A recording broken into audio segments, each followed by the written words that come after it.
HODs from various provinces, as well as the technical teams that are present here today. You are all welcome to our second day of engagement on FMD. We started yesterday with 5 provinces. Today we're going to do only 4 provinces. Then we'll wrap up. However, after that, we're going to have a follow-up session where we're going to monitor the progress as part of our oversight role as this portfolio committee. Before we start, we are going to have a round of introductions. Then after that, I'm going to then request that Albertina take us through apologies. My name is Nobuhle Nkabane. I'm the acting chairperson of this portfolio committee. I'm the deputy chief whip. Good morning, everybody. My name is Desiree van der Walt. I'm a member of the portfolio committee and I come from Limpopo province. Good morning. My name is Nandine Dalane, the member of the committee. Good morning. My name is Zola Kimtetwa, member of this committee from KZN. Sanbona Nkosensikazi Cebekulu, member of the committee from KZN. DG, could you please introduce yourself and your technical team? Thank you very much, Honorable Chair, honorable members of the Portfolio Committee on Agriculture, honorable MECs from the Northern Cape and also from KZN, my colleagues, HODs from the provinces. My name is Moketsa Ramasudi from the Department of Agriculture. I am supported today by DDG Komape, who's sitting along the back, and Dr. Mohajani, who's also here. We are also having Mayor Alicia Stevens and Mayor Anastasia Davis in the portfolio committee today. We were supposed to be joined in by Dr. Mudisani. He has taken ill. We hope to see him tomorrow here at the portfolio committee also. Thank you very much, Honorable Chair. Thank you, DG. I'm now going to request MECs to introduce themselves. According to your sitting arrangement, when you introduce yourself, you can as well introduce your technical team. Thank you very much, Honorable Chair, honorable members, and technical teams from various provinces and also from the National Assembly. My name is Lebogang Motlaping. I'm the MEC for Agriculture, Environmental Affairs, Rural Development and Land Reform. With me is the HOD, Mr. Zolile Monakali, and at the back, on the back row, we're having Dr. Alitie, who's responsible for veterinary services, and also Dr. Jihakilwe, who's responsible for agricultural technical services. Thank you very much, Chairperson.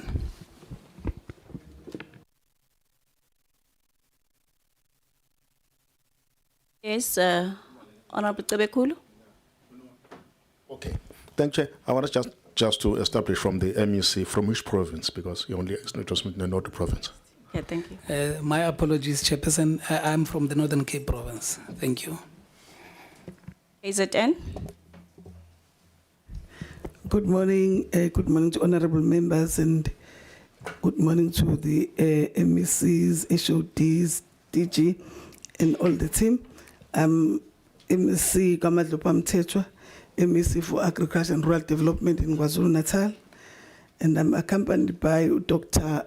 Fikile Kwabe, Acting HOD, and Dr. Sikakane, Chief Director, Veterinary Services, and also Mr. Eckhart, also a part of the technical team in KwaZulu-Natal.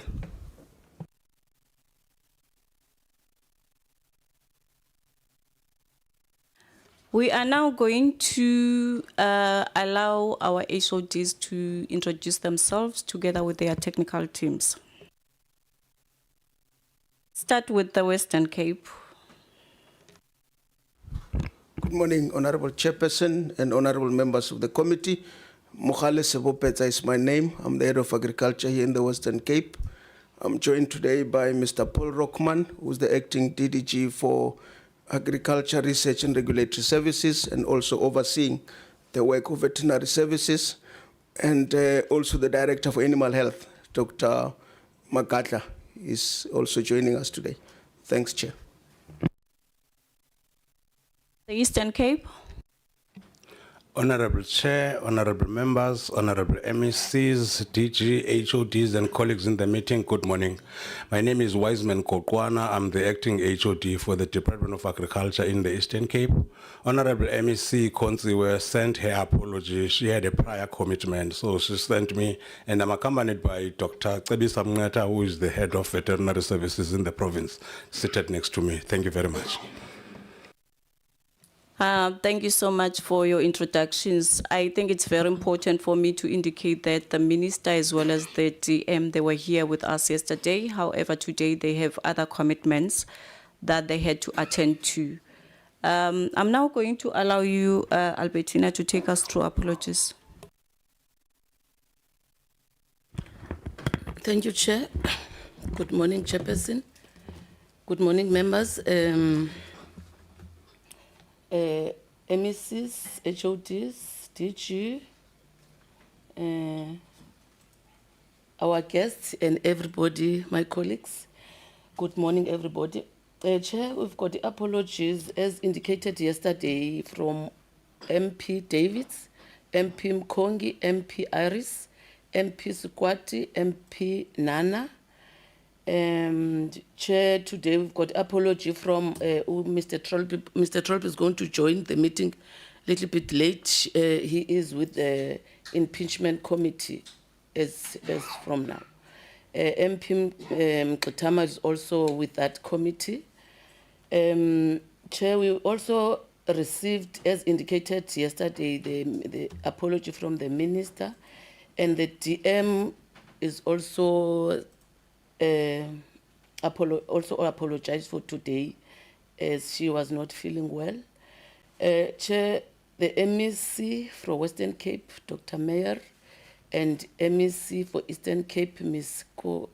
Kotsiwe, they send an apology due to their prior commitments, Chair. Thank you very much.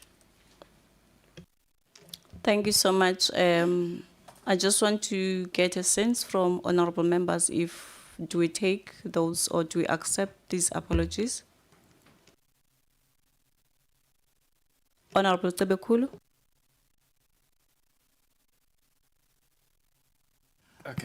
Thank you, Chair.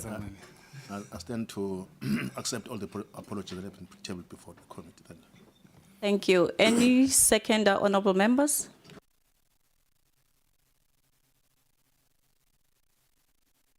I second. Thank you so much. We are now going to move to presentations from provinces. We are starting with the Western Cape. Over to you, DG. Honorable Chair, thank you again. My apologies, I'm used to DGs. Yeah, I know. Over to you, HOD. I'm sitting next to my DG here, so it's rubbing off. So thank you. Thank you very much, Chair. I note that we've got 20 minutes. There's about 30 slides, and we're going to try and run through those in 20 minutes to keep to your time. We thought, Chair, that we must start with this slide just to give you an outline as to what the presentation is about, but we thought it was important just to give you some context of the Western Cape, which really shaped the manner in which we responded to and are still responding to the foot and mouth disease in the Western Cape. And of course, the rest is about the questions that you asked, the details of the outbreak, capacity to address the outbreak, vaccination program, of course, livestock identification and traceability system, and some concluding remarks, and more importantly for us, is the key lessons that we learned in this journey. As a Department of Agriculture in the Western Cape, our MEC, Minister Ivan Meyer, when he came into office, he then came up with 4 priority areas, what we call ministerial priorities. And we call them colloquially here in the Western Cape, a new radio station, ABFM, and A stand for agricultural support. That's really what our mandate is about. But B stand for business support, because we accept that agriculture is business. And of course, the third part is food security and nutrition. For us, that's important because the sector must contribute to food security of the citizens. And of course, the last one is market access. And for us, it's important because based on where we are, we export most of what we produce. But of course, we've got an economic strategy in the Western Cape called the Growth for Jobs, and it's got its own 7 priority focus areas. And the intention really with that plan is that by 2035, our economy must be a 1 trillion rand economy, and we estimate that over the next while, we want to see a growth of the GDP of between 4 to 6%. So our response to the FMD outbreak was really guided by the economic importance of the agricultural sector in the Western Cape. This slide really is to show you the number of animals, in this case cattle, in the Western Cape, just under 470,000. It's 465,183. And I think there we also indicate from which districts they are. Of course, you can see 36% of our livestock is in the Garden Route district, of course, followed by the West Coast with 21%, and of course, the city of Cape Town, 9.7%, and the Central Karoo, 2.8% of the total population of livestock. You also asked a question around the details of the first outbreak. I remember exactly where I was. I was somewhere at the farm in Somerset West when the director, Animal Health, called me to say what we actually hoped will not happen has now hit the Western Cape. That was in the first week of November 2025, at the time the province was hosting its investment summit. I remember vividly where I was because I was meeting the minister that particular evening. Of course, in terms of the area of the outbreak, this was in Gouda, within the Cape Winelands district. The number of animals on the farm in question, 679. And of course, there were other animals, just under 1,600 animals, and mainly these were sheep. And I think the map details exactly where exactly this outbreak was spatially. In terms of the latest infection numbers and suspect cases, I think suspected cases, you'll see that it's 59, and the number of animals with lesions, 2,302, and of course 14,108 is number of animals on farms, and I'm sure my director, Animal Health, can explain the details around that slide if there are questions. Now, in terms of the latest infection numbers and suspected cases, if we now want to explain the 59 cases, I think there were 59 cases on farms that were investigated. 30 of those were indeed confirmed as based on laboratory results. And of course, 5 confirmed outbreak were resolved. 12 of those were ruled out by tests. And of course, 12 cases determined not to be outbreaks. And I think also, if there are questions there, my director, Animal Health, will have the proper details around that. Especially in terms of where these cases were, you can see that the Garden Route actually does have the lion's share, and of course followed by the Cape Winelands, and one little dot in the Central Karoo. And of course, I think the most important point to make is that in Overbeck, we still don't have serious cases in that region, and our team are really working hard to make sure that we keep it that way. What we did in the beginning was for us important to communicate so that we build trust. We were constantly in the media, making sure that the citizens are duly informed as to what was happening, but of course, more importantly, beginning to argue that biosecurity is everybody's business, but equally important, the Premier of the province really took keen interest in attending to the matter, and there were several DigiCon which were hosted where the members of the media and would be in the room, and the intention really was to make sure that the citizens are informed. So we thought it was important just to indicate what is driving the Western Cape's FMD response. when the outbreak occurred, immediately my veterinary team, the veterinary services, with the industry stakeholders, worked on what we call the 21-point plan, which was really about movement control, monitoring, surveillance, and traceability, of course, issues around protocols, and of course, recovery plan, but more importantly, that we needed to constantly communicate and ensure that the citizens are educated, but again, that the livestock owners understand their responsibility with respect to biosecurity. So that was really the plan in the beginning, and I must indicate that this is still the plan as we go on, a very important template for us as to how to deal with challenges of this nature if they were to appear in the future. Of course, what was for us quite innovative, learning from the lessons from the COVID days, was that we needed to establish a war room, which was for us and the engine room of how we responded to the issue of FMD. Of course, the war room involved the whole of government. That was agriculture, local government, mobility, and of course, the Department of the Premier was part of that war room, and the whole of society.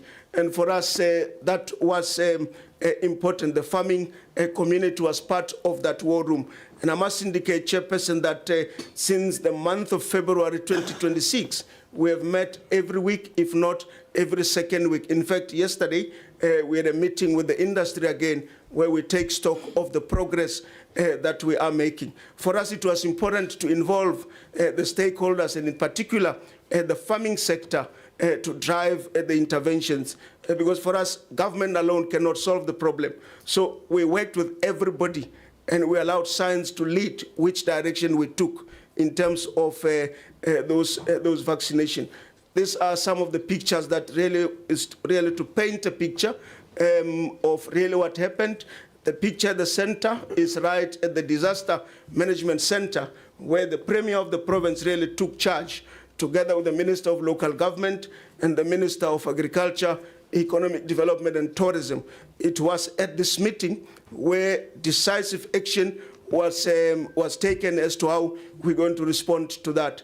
The picture on the left-hand side, it's really a chartered helicopter.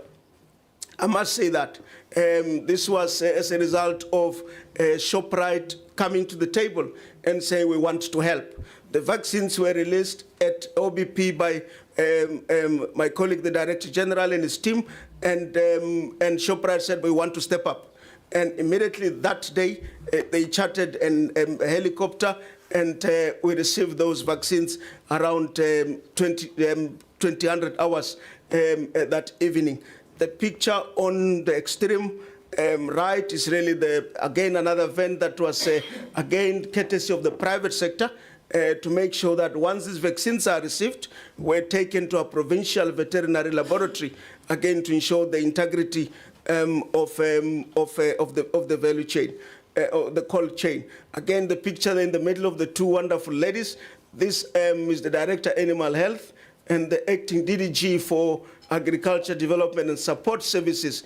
They were waiting for that vehicle from the airport, right in the evening at the PVL, receiving the vaccines. So the capacity to address the outbreak, that was one of the questions. Suffice to indicate the program veterinary services, there is a total human resource capacity of 103, and suffice to indicate that since the outbreak of FMD, we were able to raise some resources with our provincial treasury, and 20 animal health technicians were now activated in our budget, and this we decided to go initially as a contract, but the plan obviously is to conclude those. It's just a process issue, but the team is hard at work to make sure that that is correctly attended to.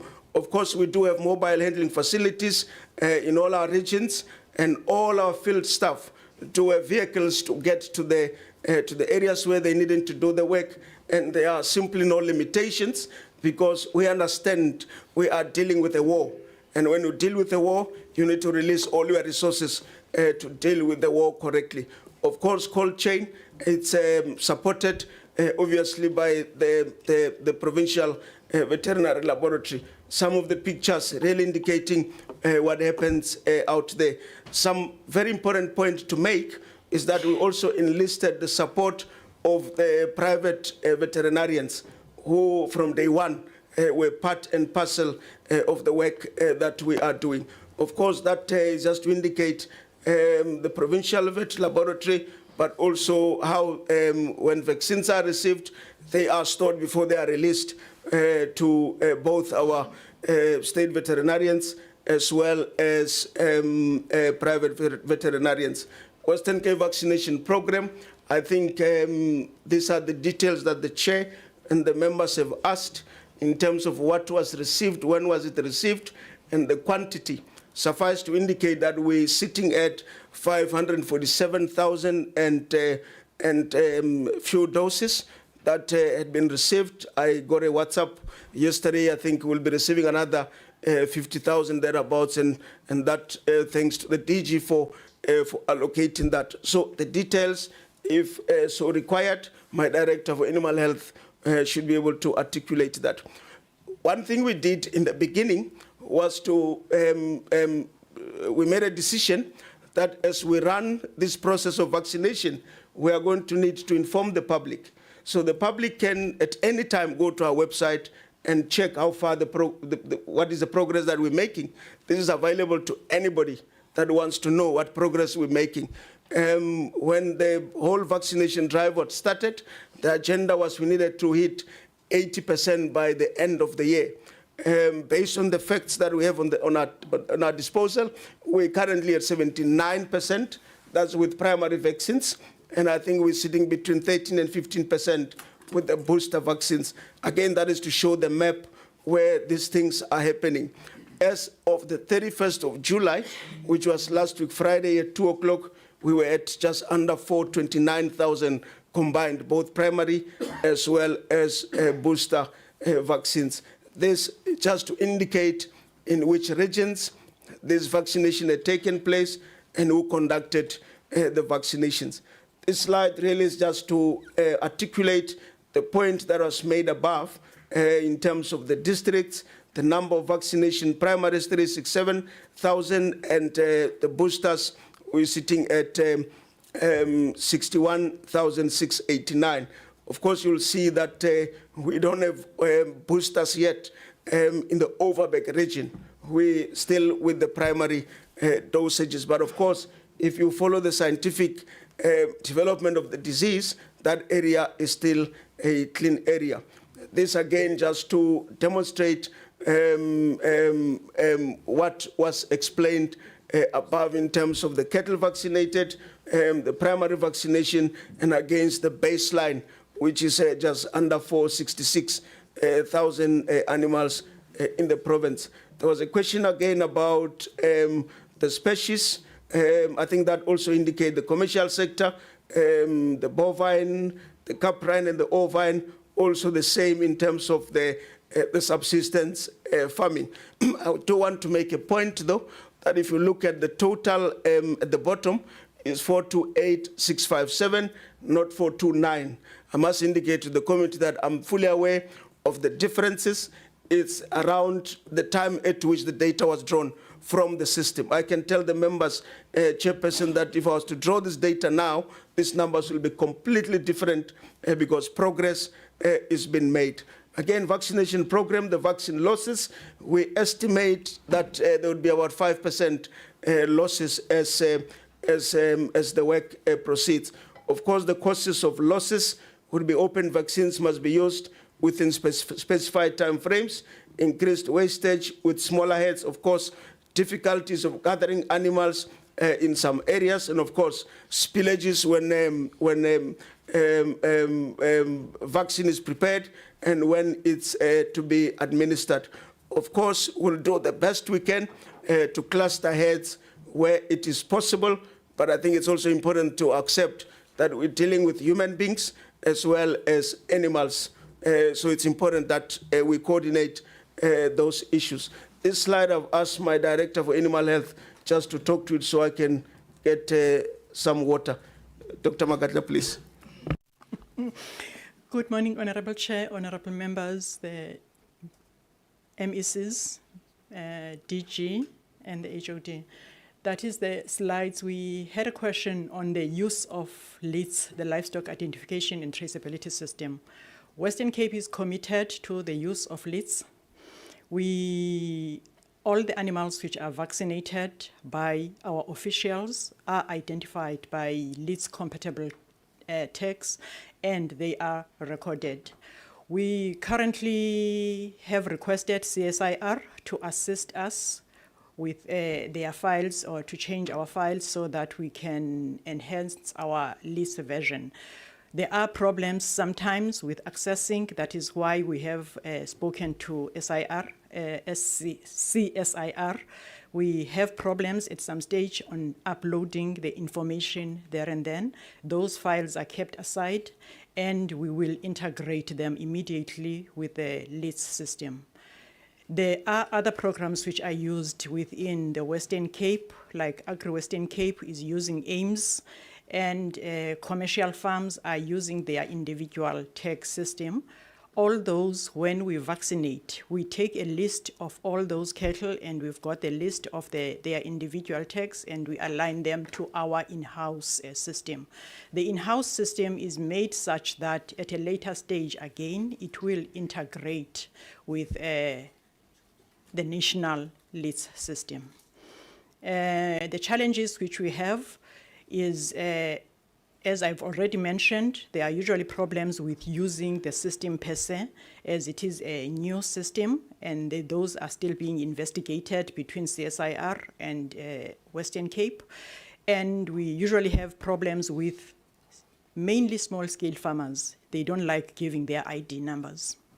So LITS is designed such that we use ID numbers. So in those cases, we still have the LITS tags recorded and the names of the people, and we will see as we go on whether the system will allow to upload without ID numbers. And yes, but we'll integrate eventually with it. Thank you very much. Thank you, HOD. Thanks, Dr. Magata. This is our last slide, Chair.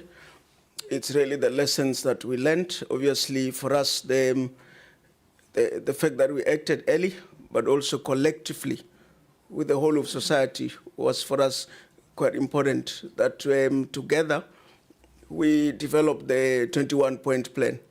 And in our view, that remains the cornerstone around which we are able to manage the disease.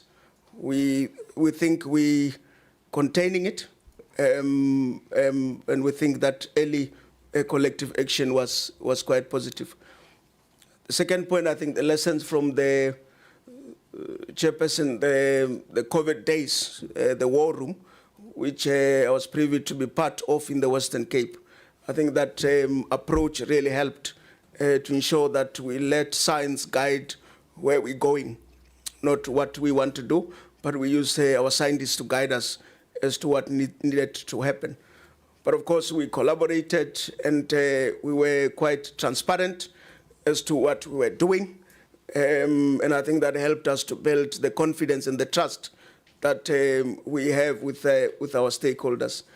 The partnerships we had, I think, also added to building that government that people trust. For us, that is very important. The public-private participation or collaboration strengthened response capacity, and I think I referred earlier to ShopRite. I want to also add Nova Feeds, who also bought space on commercial airlines to make sure that vaccines were delivered to the Western Cape. Also, the dairy management consulting that works closely with milk-producing organization were quite involved in this journey. For us, again, important was that we allowed data and science to lead the decisions and to guide where we're going. It didn't matter what I wanted. I would always be told that the data says something, and I think that was also important. Early coordination and rapid action improved outbreak management. And of course, we think what we have developed now should be able to assist us in the future should we have a similar or even a different outbreak. We think the template is there to guide us as to what works going into the future. Honorable Chair and members, thank you very much for the opportunity. That concludes the message we have today. Thank you so much. Thank you so much, HOD, for taking us through the presentation. We are now moving to the MEC Lebogang Motlaping.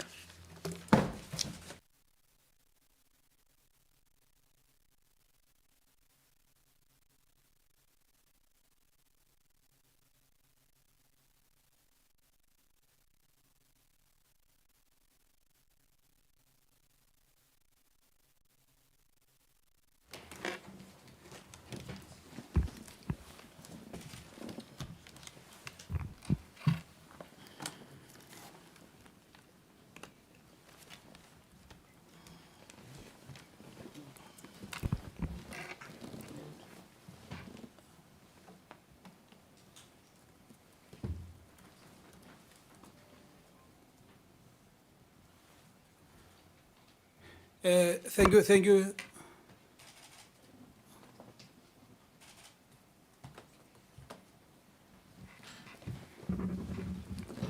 Thank you very much, Honorable Chair. Once again, greetings to you and honorable members in the meeting, and also to the MECs, HODs, and technical staff in our midst. Chair, let me first start by extending my gratitude to the committee for inviting us to come and account for the outbreak that we have experienced of FMD throughout the country. We take this as an opportunity to actually be advised where we have shortcomings, but also to report truthfully on what we have achieved, and also speak to the challenges that we have experienced as a province. And that's exactly what this presentation will seek to achieve, where we focus on the outbreaks that we've experienced in the Northern Cape province. And also, as the overview indicates there, we have details of the FMD outbreak and farmer categories, of course, informed by the questions that we received from the committee. But also, it will also speak to the capacity to address the FMD outbreaks, including the challenges and the vaccination program as it unfolded. And of course, also highlight our achievements and also challenges in terms of the livestock identification and traceability system. And it will also outline the financial implications of the outbreak, the resources that we have already committed as a province, but also the additional support required to sustain this disease control until the outbreak has been fully contained. And I think so far we can safely say that as a Northern Cape, we are of the view that we have successfully contained the outbreak. In terms of our provincial overview, as we all know, Chair, the Northern Cape is the biggest province in terms of land mass. It consists of 5 districts and 27 local municipalities, which also in itself creates a logistical challenge because of its vastness. And also the large distances within the areas that we are servicing as the department creates a bit of a challenge for us. But be that as it may, we are committed to dealing with all the challenges that are presenting themselves to us. Of course, it will also deal with the remoteness of the farming areas that we are servicing, and which actually contributes directly to the financial pressures that we are experiencing. Of course, we all know that there is a shrinking fiscus in the country, and it affects the Northern Cape in a big way, given its geographical spatial patterns. And but also, we will also then deal with the experience that we have deduced from our involvement and also our attempt to deal with the outbreak. In terms of our livestock statistics in the province, Chair, the 67% of the land in the province is used for livestock production, making agriculture one of the province's most important economic sectors. As reflected there in the slide, we have a population of about 5.3 sheep, which is 24% of the national flock, and just over 400,000 cattle. But in the main, here, I must be honest, Chair, this is your concentration in terms of your commercial farmers. But if you are to include communal farmers also, it then takes you to, we work on the estimate of about 500,000 livestock population in the province. So it is very important also to mention that over the years, the numbers in terms of beef and sheep are declining at 1% per annum. But we are also contributing about 30% of the national slaughter in terms of sheep, and then 6.7% of cattle in terms of the national slaughter.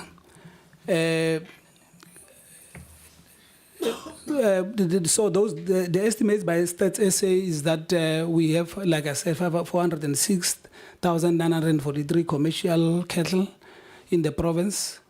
John Taul being the largest in terms of the numbers, standing at about 155,555 cattle, and then followed by ZFM Gau at 123,019 cattle. Francis Barre at 71,383, Namakwa, Pixley at 51,338, and Namakwa is the fullest. It contributes about 5,648, which is about 1.4% of the total livestock population in the province.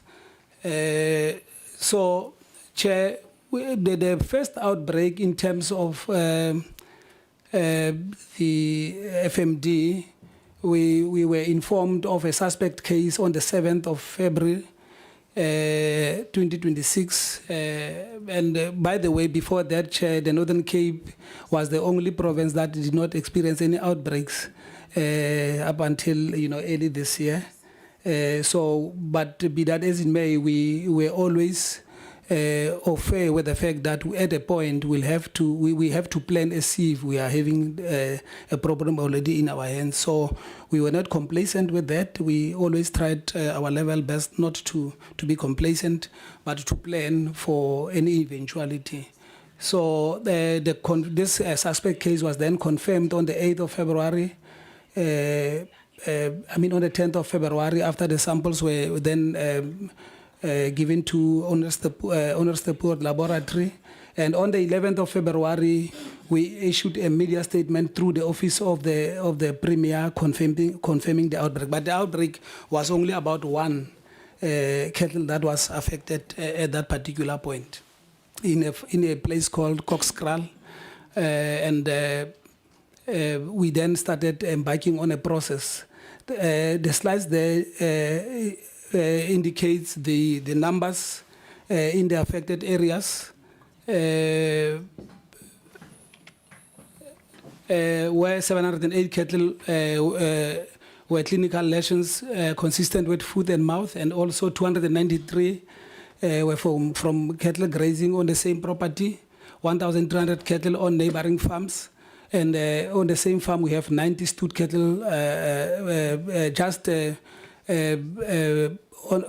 I think it's a farm, it's a camp near where the outbreak actually happened. But I must say, Chair, that around that farm we had about 600 population of livestock, which is owned by our communal farmers or communal cattle owners in the Kosis area. 12 commercial farms that are within the radius of 5 to 10 kilometers were then buffered. We decided as a province to say, given the fact that there are areas around this, as the MEC depicts there, Chair, the red dot indicates where the outbreak took place. The red dot there, and on the left-hand side of the dot here, this is where we are breeding the stud. The 90 stud cattle that I spoke about. But of importance is that the areas around this farm, that as you see the yellow circle there, it's the radius within which the department decided to rather vaccinate, to create a buffer zone, so that if ever there's any of the cattle that are nearer to the affected areas, then we already create that kind of prevention. And all in all, Chair, in the province, we have, to date, we have about 40 cattle that have been affected. And the map gives the numbers in terms of which areas were affected. As you can see, the David Creeper standing at about 9 and Trace 8. And all in all, we're having about 40. And the reason why I'm saying we've been able to control or to stabilize the outbreak, Chair, is that when you look at all those municipalities, it will be 1, 1, 1, 1. The highest numbers that we have there is about 9, 8, and 8. And then further than that, you have 2 outbreaks per local municipality, which for us is quite an achievement in terms of our ability to control the disease. The financial summary, Chair, we have invested about 19 million, which we actually reprioritized from CASP. Of that amount, 9.63 million has been allocated towards strengthening human resource, as it will be illustrated later on. The human resource expenditure includes funding for 3 additional state vets and 15 animal health technicians at 6.64 million. And 5 FMD data capturers at 300,000. They are also on contract, Chair, for a period of 6 months. Approximately 5.72 million has been allocated to operational equipment and logistics required to support vaccination and outbreak investigations. The total expenditure, Chair, committed is approximately 15.34 million. And the remaining funding provides a bit of flexibility to respond to changing outbreak conditions, additional surveillance activities, and also future operational requirements. So that slide just accounts for the funding that we received, the 19 million that we received for the outbreak. Going further, Chair, in terms of the personnel numbers by expertise and skills, we have 1 Director of Veterinary Services sitting next to me here, Dr. Alicia, and we don't have any vacant posts. Deputy Director is vacant. Deputy Director, VPH and Export Control, current is 1. Let me just summarize it by saying we have the current post establishment is about 46, but 26 of those vacant posts, 26 of the 46 is vacant posts. So the additional appointment after the intervention in terms of the funding that I mentioned earlier is around 15 of the animal health technicians who are appointed on a 6-month contract, and also the 10 data capturers who are appointed also on a 6-month period, Chair. So,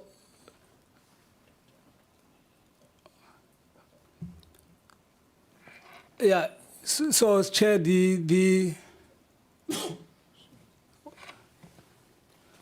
no, I'm just waiting for Dr. Alicia to get his slides right.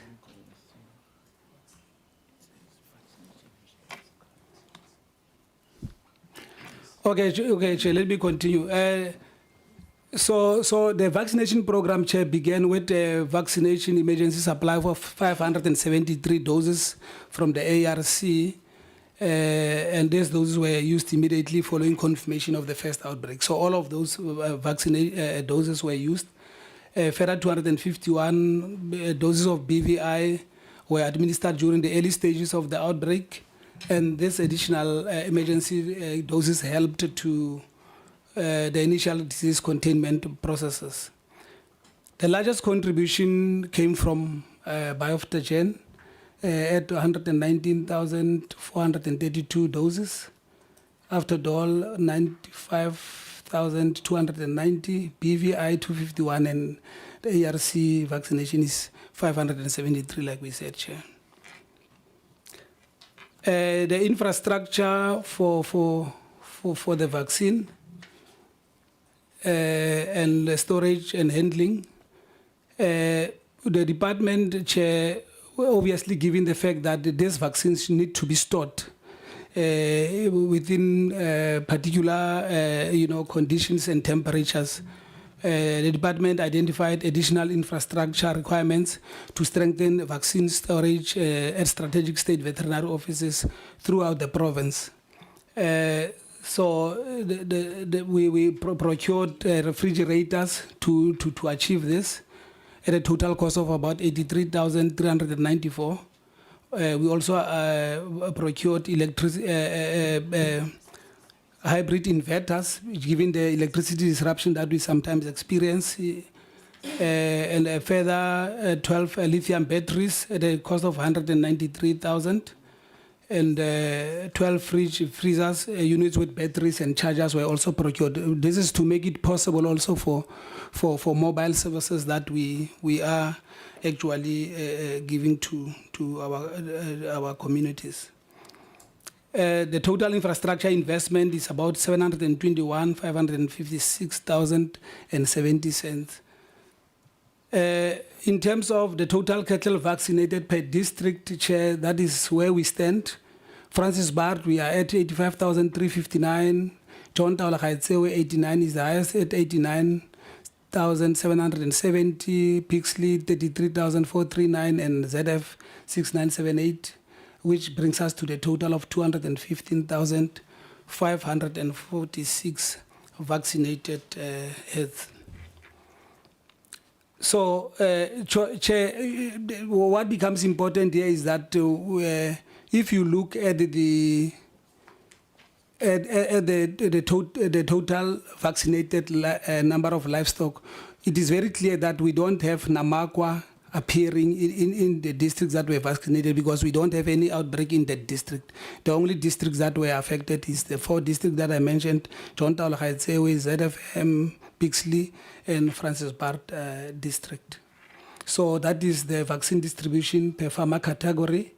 We have there for the dairy, we distributed 328, communal farms 54,023, commercial is 156,921, and smallholder is 4,274 that was distributed. In terms of our livestock identification and traceability system, I think our report is almost the same as what was presented by Western Cape because it is a very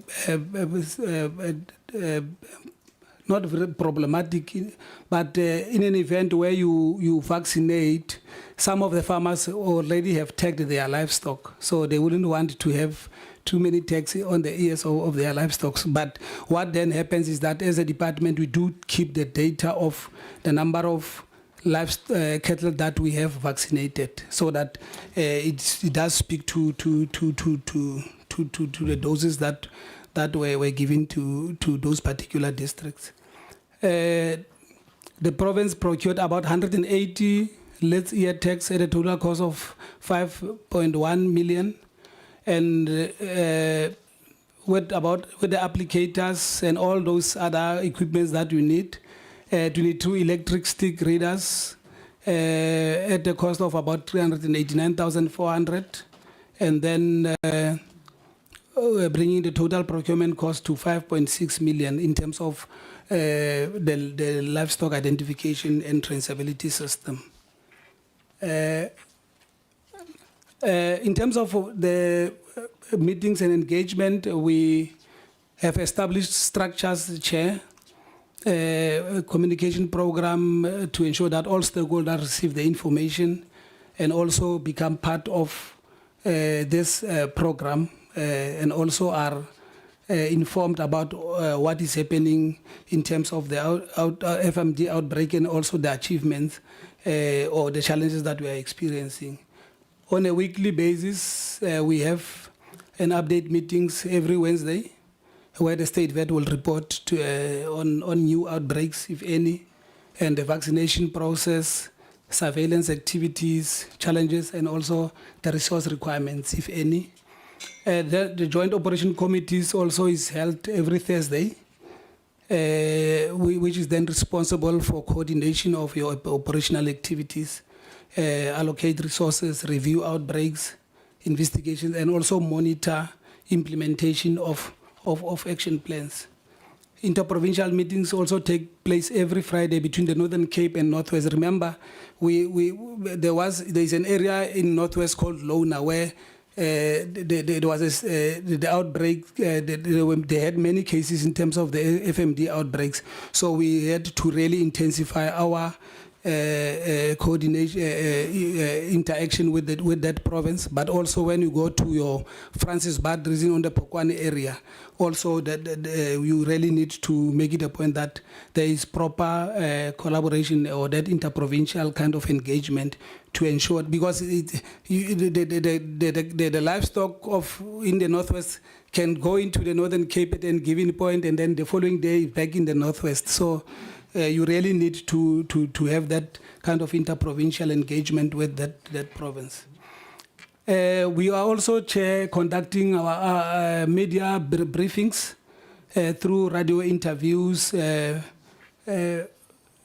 Lizzie, what's happening with the slides? I think they are not talking to each other. So I would suggest, MC, that maybe we use this and then you talk to them. Oh, because I see the slides are not moving. No, we were not talking to each other. Okay. Okay, let me No, it's fine. Let me continue. Can I continue while Dr. Lizzie is? Yeah, and my apologies for that.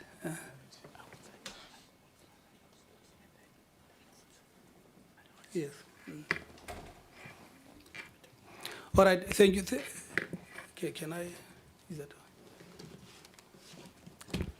All right. Let me. Thank you very much, Chair. Sorry for that. I was talking about the meetings and engagement that we are having between ourselves and our neighboring province, the Northwest province.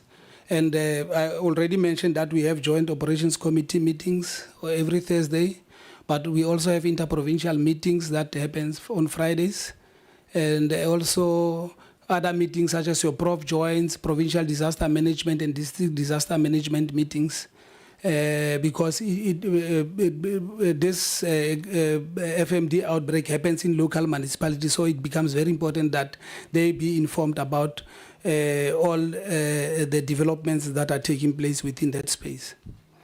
There is just an illustration of our first media interview, but after this we had many other interviews, radio interviews through our community radio stations, because each and every district in the province has got a community radio station. So it becomes very easy. When you go to one radio station in another district, then it's kind of like they have a memorandum of understanding where then that message gets conveyed to all other radio stations within the province. So it becomes very easy for us to communicate our messages. There is just an illustration of our staff on the ground with the aim of containing the current FMD outbreak in the province, and also establishing proper protective vaccination buffer zones between the two provinces, while preventing the spread to commercial farms, communal areas, and feedlots. So in terms of our capacity to address the FMD outbreak, the challenges include, among others, your budget availability, like we said, and I think it's not unique to the Northern Cape. It's all other provinces are also having the same challenges, but I see the Western Cape already embarked on the booster dose. So it means they have a better financial muscles than us. Our plan is to start with the booster dose in around August, depending on availability of the boosters from, of course, the DG is here, and I think he's listening to this. And the MEC will agree with me also through you, Chair, that we have not received any so far. So the personnel numbers are also a bit of a problem, so we require those skills, and we are currently trying to to fill some of the vacant posts, Chair, that I've alluded to in earlier slides. They have. Yes, I think I've passed this one. Right. So, Chair, in terms of, okay, this one I've spoken to, the vaccine received by Northern Cape. The quantities is about 600 doses of the OBP, and there are batch numbers there. We also have the Bioftogen batch number 1185, 50,040 doses. We have Aftodol, 35,000 doses. Bioftogen again on the 15th of April 2026, we received 30,960, and then the 4th of May, we received 50,000 doses, and 50,000 doses again on the 19th.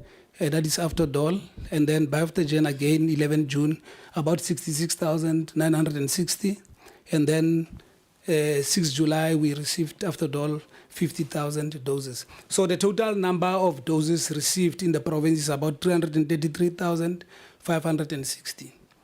So based on the amount of vaccine received, Chair, about 215,546 vaccine doses have been used so far, which takes us to 53% of the provincial aid. Remember, we said the provincial aid is about 406,943. So all in all, in percentages, is about 53% of the provincial aid that has been vaccinated so far. The province relies on vaccine procurement done by the National Department, of course, of Agriculture.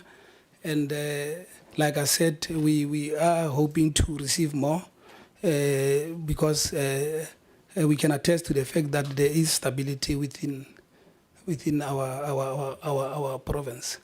This one is, I've spoken to it already, the infrastructure for vaccine storage and handling. And this one also I've spoken to. That is why earlier on I was saying to Dr. Litsi that it's like our slides were not talking to each other. So, but I've dealt with this already. And the taking of cattle also, and the vaccination coverage is also covered. This slide is just a depiction of, in the past we used to have, red, which is for the nation, is for the entire country. But if you look at this now, you can see that there's a lot of vaccination that did take place in the country. The black represents the vaccination that was done. The first foot and mouth disease vaccination, like we said, it happened between 10 and 13th of February 2026. And then in line with the prescribed vaccination protocols, we are going to embark on the booster vaccine. Is going to commence in August 2026.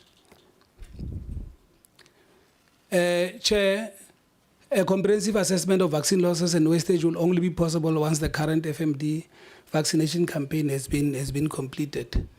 And the veterinary officials and vaccination teams have gained valuable experience throughout the campaign and are now gradually increasing care in the handling and transportation of storage.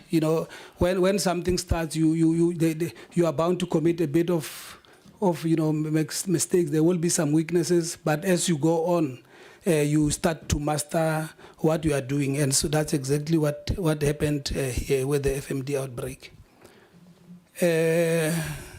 I spoke to the late implementation. The details of implementation, including challenges, is that we have the 10 data capturers that were appointed on a 6-month contract, and the department is in the process of procuring about 10 laptops to equip those data capturers. And also adoption of LID remains a challenge, as many farmers already use established livestock management system like the Western Cape earlier on referred to AIMS, RMIS and GMP systems, and also the stud breeder system. A total of 374 livestock owners have been successfully registered on the LID platform to date in the province, and 108 livestock establishments and 52 farmers have been registered with registration campaigns continue across the province. So the campaigns are ongoing. It's not like we have registered and we have stopped. This is an ongoing process. And I spoke to earlier on to the number of tags that were procured and the amounts thereon. The next one will be on operational challenges. Like I said, when I started with the presentation, I referred to the vast geographical areas and the long distances. In the Northern Cape, you know, for you to move from your capital city to Kubus is about 1,200 kilometers in one province. So that tells you a story of, and if you look at the number of the number of people who are appointed or who are working for this unit, it is very clear that it is quite a challenge. So the vastness is a serious problem. And then we also have difficult access to communal farming areas. It depends on the car, the type of car you are driving. The livestock movement and weak biosecurity measures also are a problem. Shortage of suitable vehicles, adverse weather conditions. You'll remember that about 2-3 months back, Chair, there was floods in the province, particularly in the John Towel Heights area where we could not access any of the farms. So that in itself became a very serious problem. And some of the outbreaks that we saw here happened a bit during that time. Of where we were unable to access some of these farming areas. By the way, the farmers have got contact with every one of us, with myself, the HOD. As and when there's a suspect case, they call me, they call the HOD, or they call any of the officials, because that's the kind of relationship we have built with our farmers. And, you know, just to step away from protocols of saying you can't call the MEC. I don't know where the thing is coming from, but in our province, we help each other to identify if there are any challenges. That slide there, Chair, is just a depiction of what has happened. The floods that I'm talking about, you can see there that you could not even access other areas, particularly in your Jomorolong area of the Jontala Haitsewe district. The picture underneath there, it's on the bottom left picture. That bridge was washed off, so. And also on the right hand side, the bottom picture there, the picture was, and that's where the majority of communal farmers are. So if you can't access those areas, then it creates serious problems for the entire department. In conclusion, Chair, we are saying once the number of cases increased in the province has strengthened its response mechanisms. But like I said, we are only talking about 40 cases for the entire province. Vaccination efforts are being scaled up, particularly in high-risk communal areas. Financial and human resources have been mobilized effectively, although not enough, but we think with the little we have, I think the most important thing is for us to do with the little we have. We can't cry for something that does not exist. So with what we have, we are trying our level best to serve our communities. And that continued collaboration also, Chair, becomes very important because it leads to success. But then the province also remains committed to containing and ultimately eradicating the outbreak. With that said, Chair, once again, thank you very much for giving us the opportunity to present. Thank you very much. Thank you so much, MEC Motlaping. We are now going to move to KZN. We're moving to KZN, MEC Mthethwa. Honorable Smith, I just want to take just a short break. Do you mind to stand on my behalf? You're good. Thank you very much, Chair. Yes, so we can continue.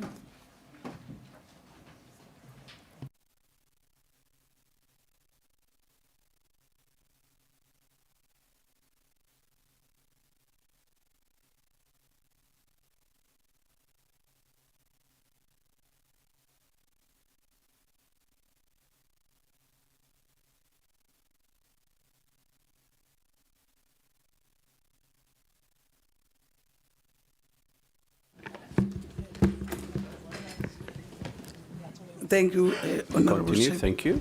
Honourable Chairperson, honourable members, DG and other senior officials from different provinces.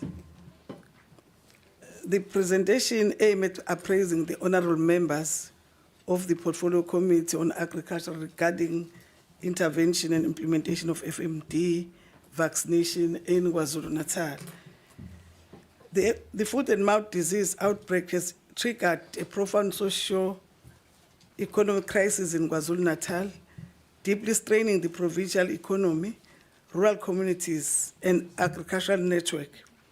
Because KZN has served as a central epicenter of the national outbreak, the disease has destabilized both the high-value commercial sectors and vulnerable rural population. The province has borne the initial brunt of this outbreak, and our department shoulders a massive national responsibility by safeguarding not only our own rural economy, but the biosecurity, export potential, and food security of the entire republic. For too long, biosecurity in this country has been trapped in a cycle of reactive containment.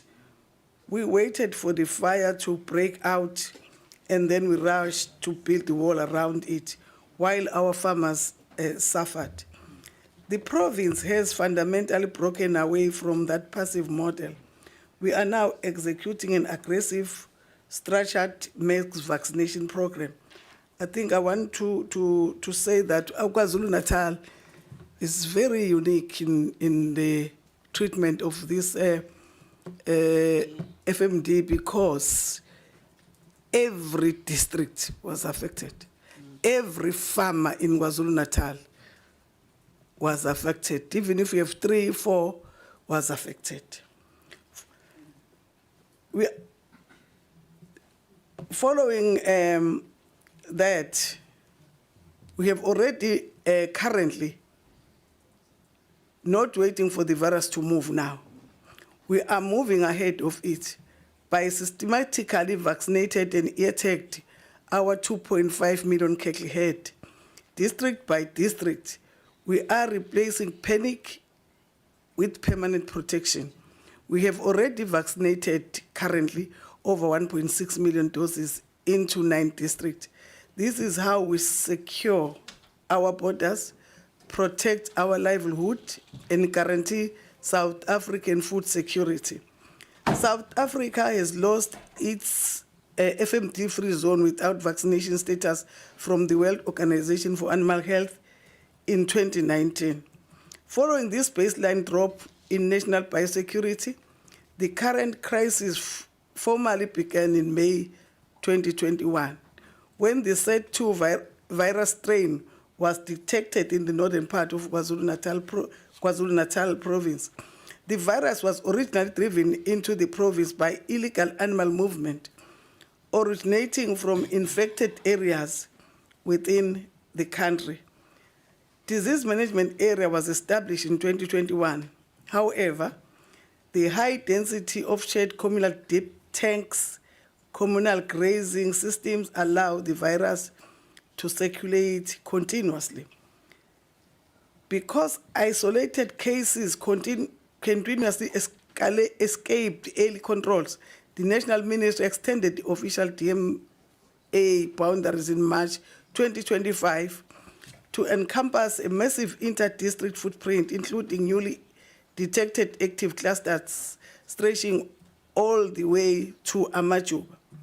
By late 2025, early 2026, KZN accumulated over 200 active outbreak sites, solidifying its position as the worst hit province in South Africa and flowing secondary transmission into 6 other provinces. Recognizing that historical located quarantine protocols have completely failed to resolve the infection pressure, the KZN provincial government officially declared the outbreak a provincial disaster in March 2026. the control of the FMD in the province is premised on our 4 major measures.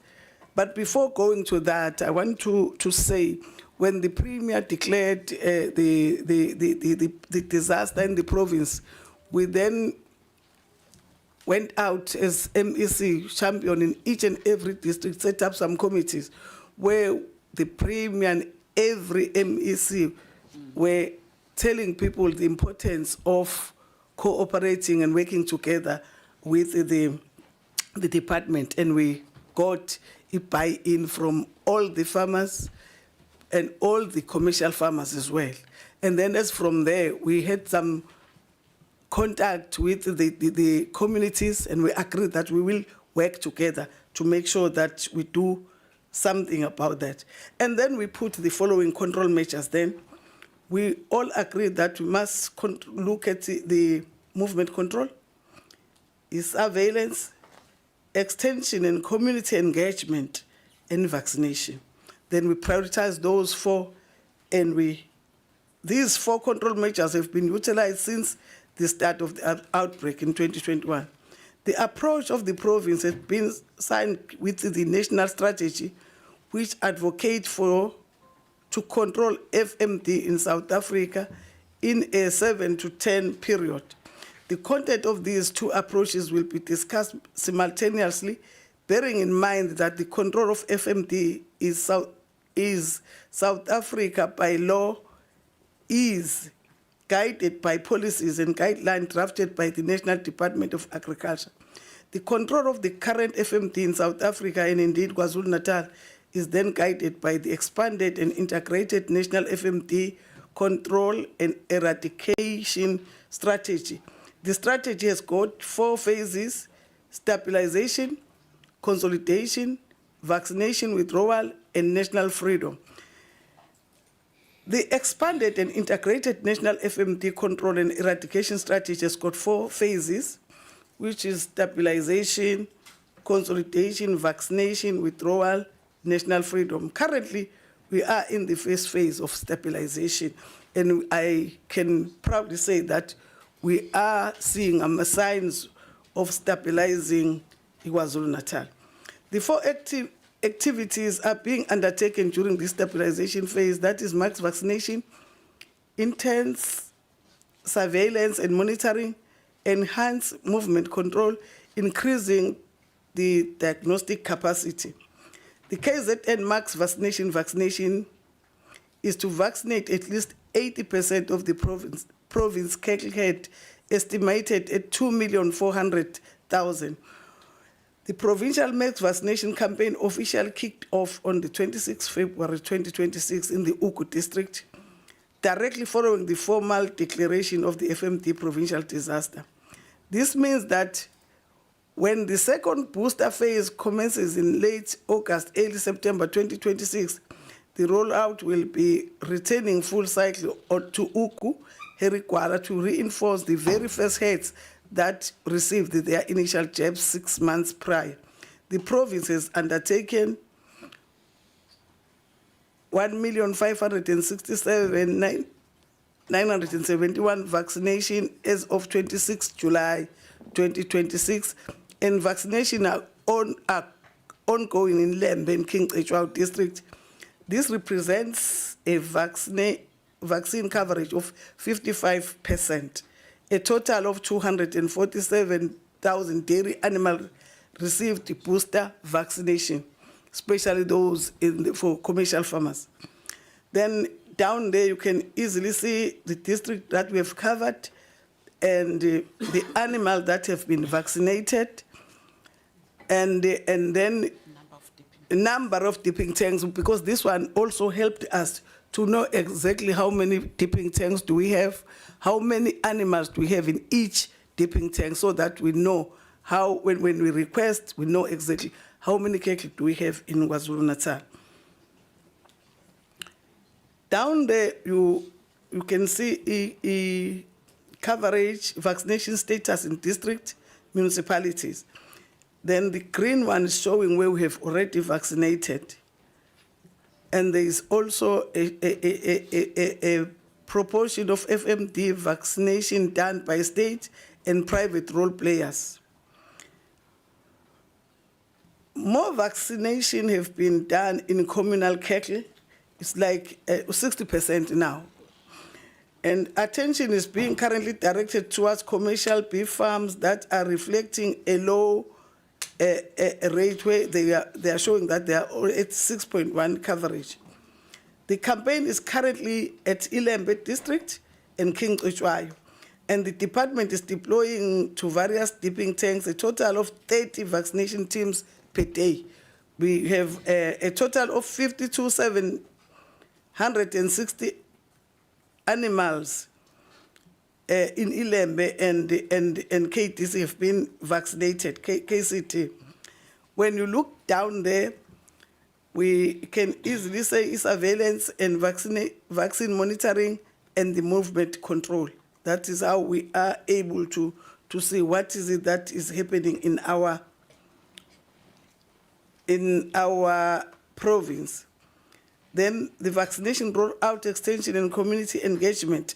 These are the pictures, but what is happening with the all teams, because we have employed 60 animal health technicians, which are additional, and also bought about 100 vehicles so that they are able to move. But it's a matter is only for 3 years. We were expecting that the national government is going to assist us in terms of AST, because they said we must give them a list of what is that we want. We're still waiting because we might end up running short of money, because we're able to divert some money from other votes to other programs to cover this program.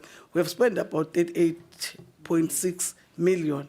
That was not meant for FMD, but it's meant for FMD because it's something that is affecting our farmers. There is down there a draft vaccine schedule that is showing us how did we go about it, but sometimes we find that 1 or 2 heads are not available. There was a program that was done so that we revisit the cattle that were not vaccinated, and currently we've also done that. We are fine with the districts, and there are dates there that are showing what is happening currently. Then we have some ways that we're putting in place to mitigate the FMD outbreak. They are designated abattoirs. Currently, there are 6 designated abattoirs where animals from FMD infected farms can be slaughtered at.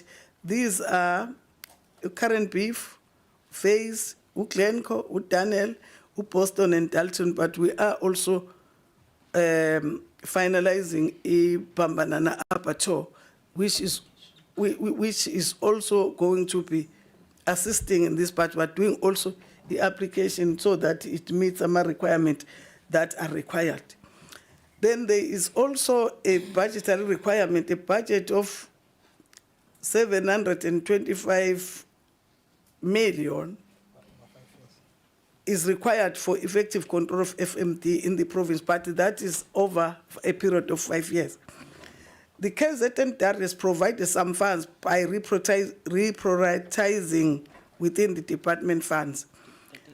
That is the 38 million. More funds will be available when funds from disaster management are allocated to the KZN. But I wish to say it's very unfortunate that farmers have lost so many animals, and there is nothing said about it, disaster that is affecting our farmers, whether it's a livestock or crop. They call it a disaster. One farm in KwaZulu-Natal lost about 300, but we do not have money to assist that person. And when you see someone who is the only, this farming is the only thing that can bring food to the table and is losing so much, really we are faced with a problem when this thing was declared a disaster, we're expecting that something is going to come to assist the farmers, and we're unable to tell farmers, why do you call this a disaster if it's about agriculture and nothing is done? This comprehensive intervention is powered by a strategic workforce injection of 60 expanded public works program animal health technician. This capacity boost has successfully scaled field operation from 20, because we're having 20, to 35 active deployment teams on the ground. When we say we go to King Cetshwayo, we go with 35 teams on a day, and then you know that at least by a week you finish the whole district. There are challenges and mitigations. There is high vaccine spillage is being experienced with the biophotogen vaccine bottles because they are very fragile. And the manufacturer has been made aware of the shortcomings. Requirement to utilize the Aftodol vaccine within 6 to 8 hours of opening the bottle is causing challenges, because if you have a smaller head of cake, you can't reuse it. And it expires. And there isn't enough vaccine to vaccinate the estimated 2.4 million head of the province. And we are saying we will be able to take 80, but what about the 20? Who are those farmers that are not going to be given the vaccine? That is also a challenge. Other species in KwaZulu-Natal, such as pigs, are not being vaccinated currently because of the inadequate vaccine and the prioritization of cattle over other species. Vaccination of pigs to contain disease will be implemented once the province receives its next allocation of the vaccine. And the scarce supply of ear tags is hindering the legal requirement of individual identifying animals while vaccinating them. And the inability to capture the vaccinated animal data into LITS in the province risk compromising the food vaccination campaign.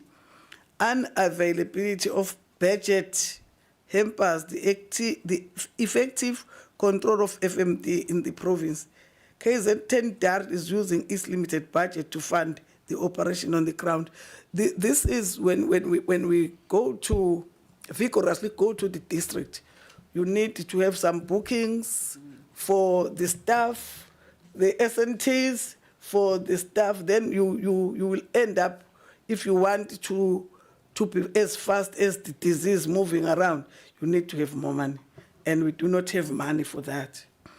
Then we recommend as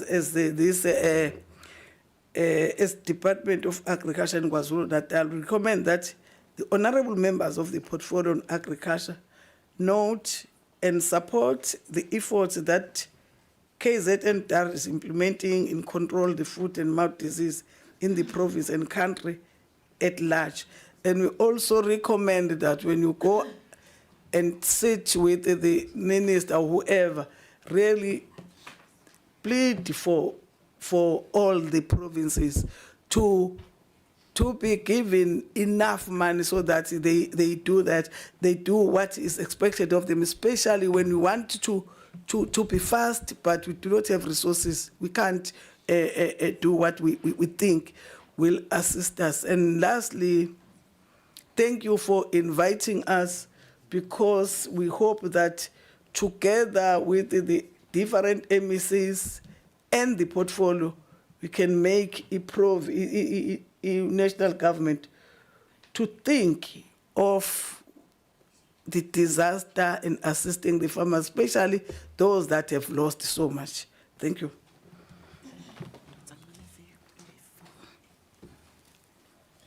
Thank you so much. I'm handing over to you, Chair. You love power, Honorable Smith, I see now. Thank you so much, MECs and DG, for taking us through your presentations on foot and mouth disease interventions, as well as the implementation plan of the vaccination program. I'm going to now note hands from honorable members of the Portfolio Committee. We're going to raise questions and make comments on all these three presentations, honorable members. I'm going to, hey, now I'm scared to start with whoever. I don't know, what do you want? I'm going to, I don't want to see Nkosi Cebekulu leaving the house. Honorable Smith, Honorable van der Walt, Honorable Ndalane, Honorable Mtetwa. I want to see if we are going to engage with presentations because your sister is here today. And Honorable Cebekulu. In that sequence, honorable members. Thank you very much, Honourable Chair, and apologies for again arriving late today. I did submit the apology up front. Chair, I'm going to speak specifically to the MEC of KZN. I'm really concerned, MEC, you know, because there's in the tone that you raise, it's as if you shifted, you know, some to national and, you know, the responsibilities and talking about remuneration and all of those things. And you know, if we look at the presentation that was done by the Western Cape in terms of intergovernmental cooperation. In terms of different departments in the province as well as national, the Premier being involved, everyone. What did Western Cape, KZN do to also do the same, to make sure? Because that was a very good example of how they contained it. I understand that you were in the midst of the outbreak, and it affected KZN very, very badly. And I received personally lots and lots and lots of calls from farmers and their frustration and all of that. But also, I am concerned, MEC, because in the midst of the outbreak, you as the MEC sponsored an auction in the middle of the outbreak, in the the epicenter of where it is, which caused even further spread of the disease. So there should be some responsibility also from the leadership in KZN. And you know, it is very easy to shift the blame to national, and I want the DG to respond to that in terms of tags not being available, because I understand that tags are available, because I spoke to the minister at that time and he said there's tags available, but the orders are not being done at the provincial level. So what did the province do? And if that didn't happen, then who is held accountable for those things? So I'm really concerned. You know, it's very easy to shift it up, but I want to hear, because now the shift is between the province and national in terms of who's responsible for that. And there's very clear divide in terms of the constitution of what is your responsibility as a province. This is what is the responsibility of national government. And we need to clarify that, because that is where a problem is. And we need to sort it out. And I'm very happy that we are sitting with that today. And it actually comes up that we can address that specific problem. Because if we don't sort that out, it will repeat itself in another form in the future, not only in agriculture, but in all other departments. So it is just something that I'm really worried about. Then, you know, I don't want to take up a lot of, I'm going to allow my colleagues to do, and then if there is, Chair, I might add some additional questions, but I was just concerned about those specific points. Thank you.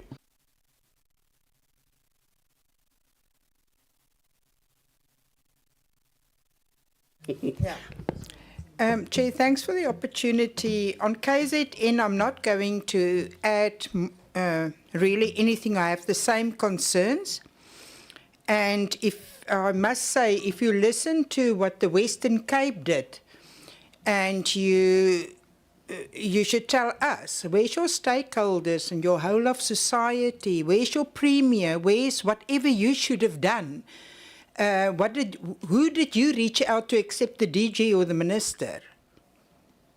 Everybody is affected, especially the dairy farmers in KZN. I'm not even asking about the game in that province that might be affected as well.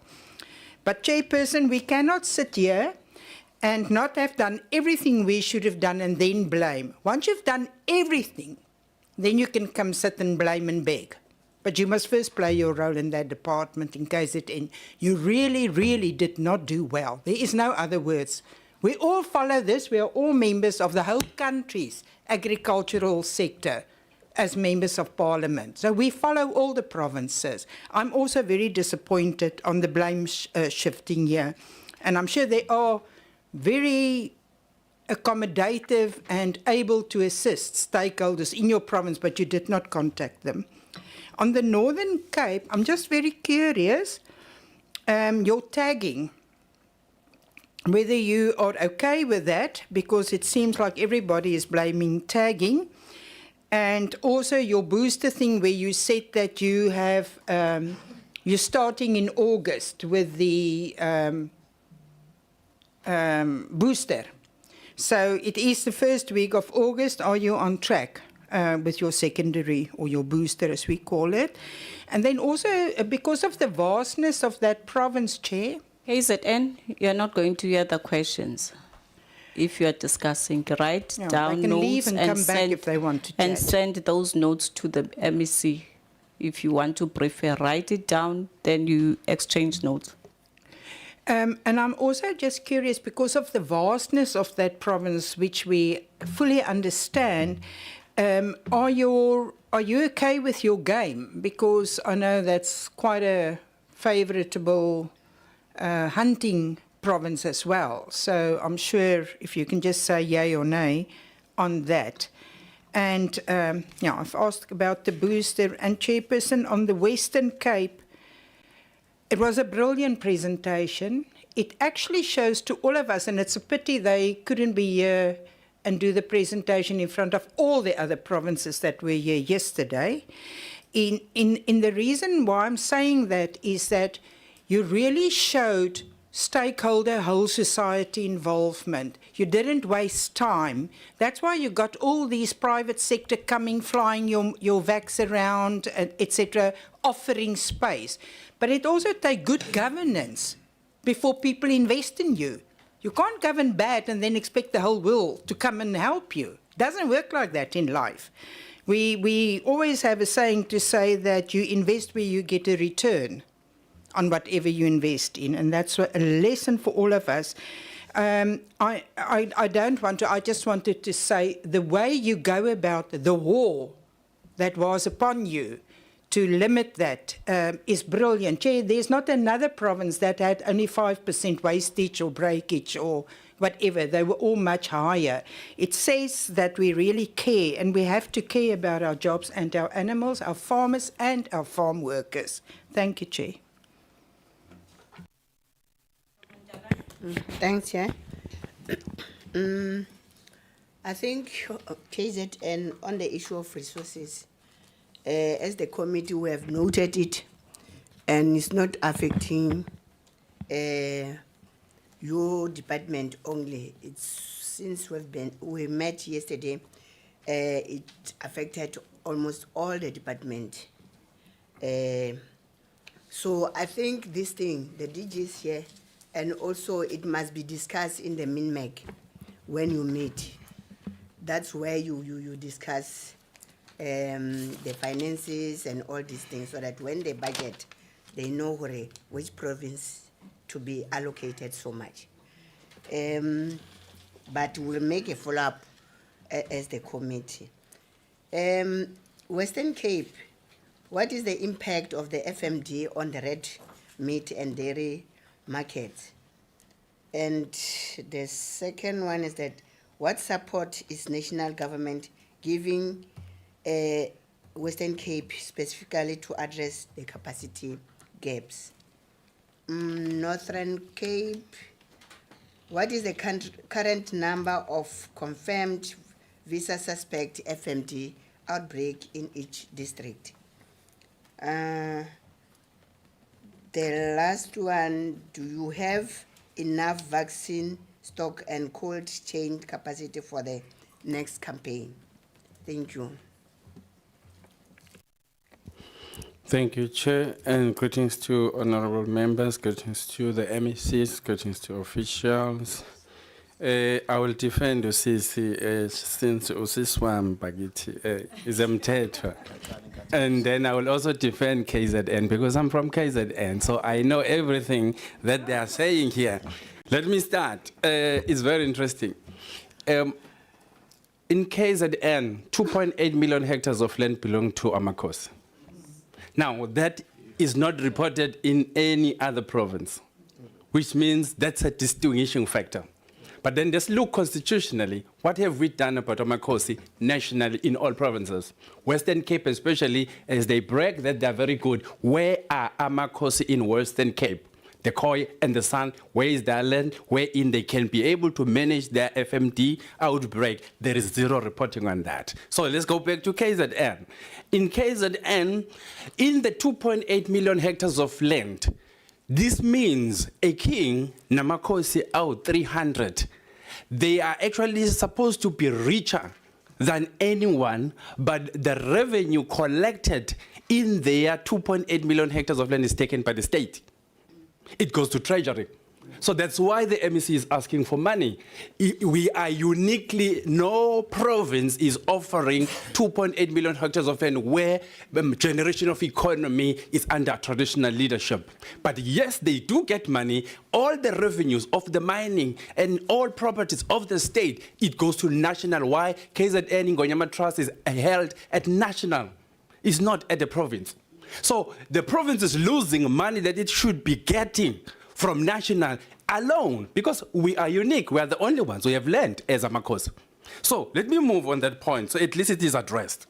Let me come back to the issues of legality and unjustness of the laws as we administer the FMD. I want to check, DG, the protocols of FMD at a global level. Did they take into consideration the backwardness, national competing interests of various countries, wherein, in South African context, you have disparity in terms of racial ownership patterns?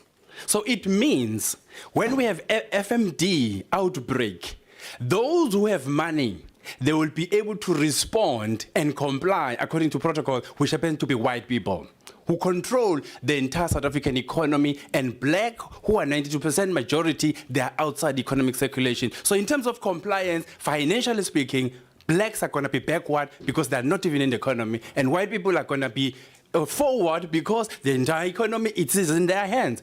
Have you taken into consideration as the protocol to say we need to then balance that disparity that exists in countries? Going forward in terms of the laws that are being applicable in the South African context, there is something that is very much of a misnomer. The same laws that were used to dispossess black people are still being used against them today to say they must comply.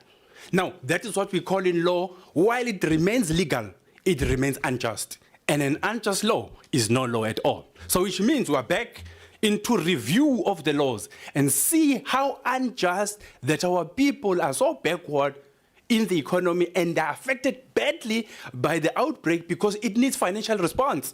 That's why KZN is not able to respond. Why? There is a promise that was given to the Zulu King in '94 that said a Zulu King shall become a constitutional monarch. 32 years later, that was never honored by this parliament. Now, what does that mean? What are the implications of that? It means that all traditional leadership in KwaZulu-Natal are backward, they're outside the economy, their economy is taken by the national, and they don't return anything back. All they return is 93 million to the Zulu King, which is not even enough to take care of the entire royal house, let alone 300 of Amakosi. So this is the financial disparity, financial apartheid that is happening in the Public Financial Management Act. And in Western Cape, let me come, there is a difference of underreporting and no reporting at all. I'm interested in Western Cape. You didn't report here.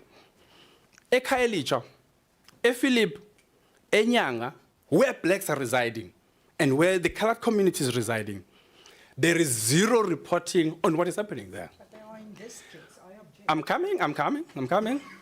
There is zero reporting on where blacks are residing in terms of the interface of response in terms of FMD. I'll give you reasons. There is no land for them in Western Cape. So it means they don't have access to quarantine facilities, they don't have access to grazing, they don't have access to feedlotting. So then there is zero reporting on them. But then there is reporting on all those commercial farmers in the Western Cape, which happen to be the entire reporting. All your report is coming from the commercial farmers. But look at this one in Western Cape. We have major farm evictions that happens in the commercial farmers in Western Cape through the equity share scheme. And that is zero reported. So what is the response? We said yesterday. Honorable Tetwa, let's take this order. Okay.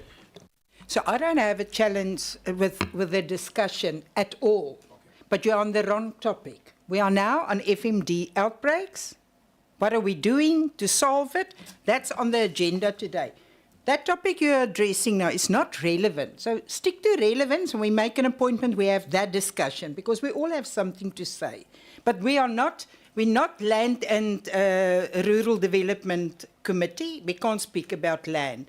The whole Western Cape has got districts like any other province, Chair, and they are reported on. So I don't think this is appropriate. Can we just stick to what was presented to us and raise our concerns on that? We're busy with foot and mouth disease, which was declared a disaster in our country. And we are good friends, but you can't deviate, because I can deviate very well as well. Who said I deviated?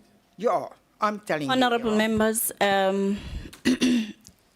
Mtetwa, your order has been noted. Honorable Mtetwa, we understand that the issues that you are raising are very important. I think at some point we need to have a joint meeting with the Department of Land and Rural Development so that maybe we iron out some of the issues that you are raising, because they are very important. However, the purpose of today's session must focus on FMD. I understand that there is correlation somewhere, somehow. However, today, the item for discussion is only FMD. Try to focus your discussions around FMD. Other cross-cutting issues are going to be attended to in a joint portfolio committee. I humble appeal that we just focus on FMD. We understand the issues are critical, are very important. We have at some point to ventilate as the portfolio committee on those matters. Please, Honorable Tetwa. I don't take it because you're hearing it from Mrs. Fadivar, but I will proceed. I'll proceed and say that, let me come back to my script. In terms of Western Cape, I said there is zero reporting on blacks. That is FMD. And I raised the question of protocol compliance. How do the blacks comply in Western Cape in terms of the protocol, in terms of quarantine facilities, pounding facilities, dipping facilities, feedlotting facilities? And then I mentioned the issue of farm eviction, which is very high in Western Cape. How does it interface with FMD? When you evict the farm workers with their livestock, you are throwing them into the field. They're unmonitored, uncontrolled, untraceable, and they will contaminate everyone, the entire environment, and no reporting on them. Why? Because this is a practice of commercial farmers against black farm workers. Now, this is the question I'm asking HOD of Western Cape. Where is reporting on this matter? Let me proceed to Eastern Cape. In Kucha, to be specific, we went there. Not Eastern Cape. They're still coming. They're still coming. They're still coming. It's Northern Cape. Northern Cape, yes, yes. I meant to say Northern Cape. Okay, thanks. Northern Cape, thanks that you're reminding me, Honorable Member. In Northern Cape, we have Orania in Northern Cape. Now, I would like to know how, there was no reporting about Orania, and I understand that in Orania, they are self-determination, they're in their own country, they have their own currency, they live alone in Orania. Now, have you gone to Orania and see what are they doing there and how it infect and affect FMD outbreak? Because they are zero monitored, zero reported on, no entry there. And that alone, how do you know whatever they are doing, that it impacts negatively on the outbreak? Because no one monitors them, and these are Afrikaners. Going forward, in the mining activities, they have a destabilizing effect in the Northern Cape. We saw yesterday from Northwest where mining competes with agriculture in terms of land use. Now, eventually we understand it's an economic issue, but how do you then manage the interface between the two? Because you need food for food security and posterity for animal health and animal feeding, yet you have to compete with mining, and especially the illegal mining aspect of this, because what it also does, during blasting time, there is eviction of communities. They have to move away from where mining is happening. As they move, obviously their livestock is affected. The water tables also got affected in the process. How do you respond in that interface? But okay, let me close it by saying, okay, in KZN, ma'am, Nomondin, that is Amajuba district. The white farmers there, they do a lot of eviction. You say, hi, I'm from Ematate there. So please monitor that, because that will affect your outbreak management. Because the farmers are working against your efforts to ensure that there is no eviction. We at Dumbe, we have a similar case of a farmer who has chased out a family with cattle. Those cattle and that family, where will they be traced to? And if they are contracting FMD, are they not going to cross-pollinate and affect in the region Edumbe? We had an incident in Vakastrom, is just closer to Edumbe, wherein another farmer, Greylang, who has actually evicted and dug out corpses of graves of a community. We are sharing this with you. You are a neighbor, because there's cross effect in terms of outbreak. Please manage that, but we said it's a standard. Monitor commercial farmers who evict black people for the love of eviction. Monitor them. And then as I part, Western Cape is behaving very funny in terms of the application of the laws. We just saw the presidential decision to overturn a constitutional court judgment. It happened here in Western Cape. It is unheard of in law where constitutional judgment can be overturned by a lower court. This is exactly what they do. They underreport, zero report, and then they are superstars in terms of legal application and the economy. Why? Because of the international community that have taken over the land of Western Cape. Thank you. Honorable Tebekulu. Arbare van der Waal, please behave, man. This should not be something piercing on your flesh. Just the facts. Thank you, Chair, honored members, the honored MECs and your teams, honored DG. And we are not honored, DG, we are just a staff member, just a department official. But anyway, I'm not that. I want just to take on the Western Cape. I'm happy to receive the report that has been presented. My question was just around to have communal farmers in the province.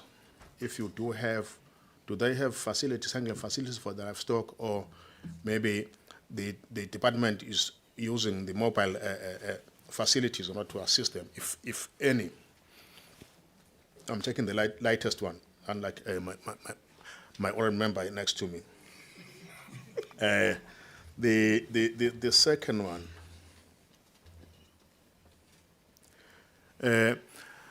I'm not sure whether I did follow up on the presentation, whether the province relies only on the vaccines that are provided by the National Department.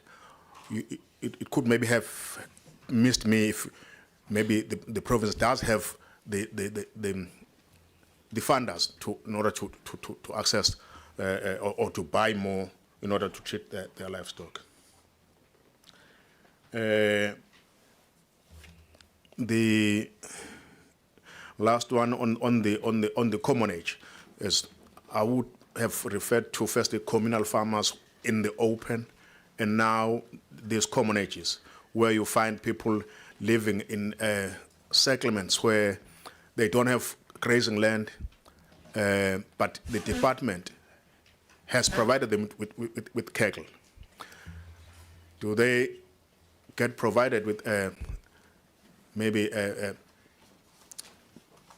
fields where they could drive their livestock to graze? In the province of the Free State, what we once got exposed to was that the department now is in negotiations with the municipality in order to sort of acquire some farms to allow the communal farmers to have wider land for their livestock, and over and above, and in the control as well of the FMD, because you find that in communal farmers, some do drive their livestock to where they could be assisted in vaccination, and some don't believe in vaccinations. There's that war amongst us, the livestock owners. Taking from the fact that the history tells us, I'm sorry to deviate, Chair, the history tells us that when the masters of this world annexed and occupied South Africa or Africa, they used some branding, I would call it. In South Africa, when we were treated for measles, we had marks on our top shoulders. Go to Mozambique, they have their marks on the arms. And it's happening elsewhere in other countries, but I'm just trying to not go that far. I'm happy.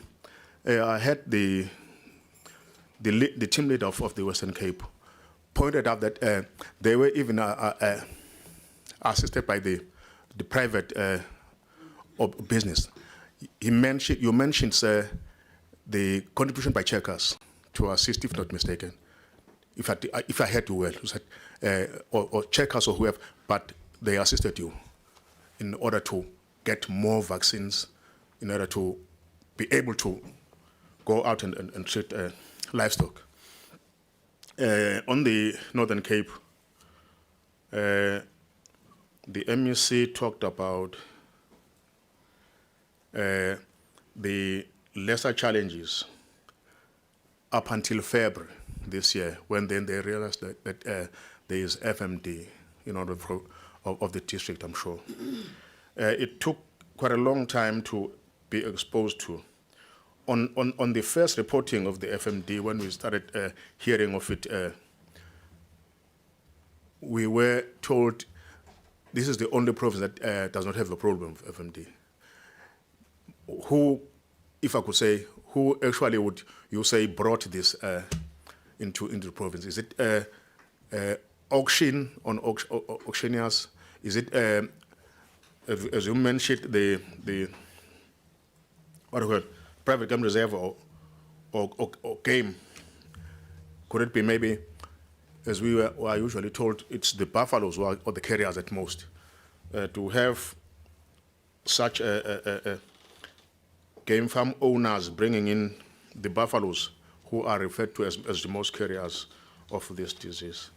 And lastly, you mentioned in one of your districts where you said it's a clean district. We said Namakwa. Are there any measures in your department to make sure that this does not go into Namakwa as well, because they seem to be a free district from the FMD? I think I should leave it that. Go to KZN. Thank you as well, MEC, for KZN for the presentation. Firstly, I must point out, I would like to thank you for having committed your department in what you did in order to take that 38 million from the other department, from the other allocations into your department, so that you could maybe try and speed up the challenge of the FMD. That was a great move, which shows the commitment. I always believe, Chair, that when a child is in need of something, it begs the parents. In this case, it's the National Department, it's the parents of the Provincial Departments of Agriculture. It could have maybe directed to the DG in this sense. I could understand that maybe that needs a Treasury engagement in order to make sure that Treasury thinks about this declared challenge of the FMD in the whole country, because now not a single province is free from FMD. That's why I will urge you, DG, that it's a matter of the department engaging Treasury with regards to assisting.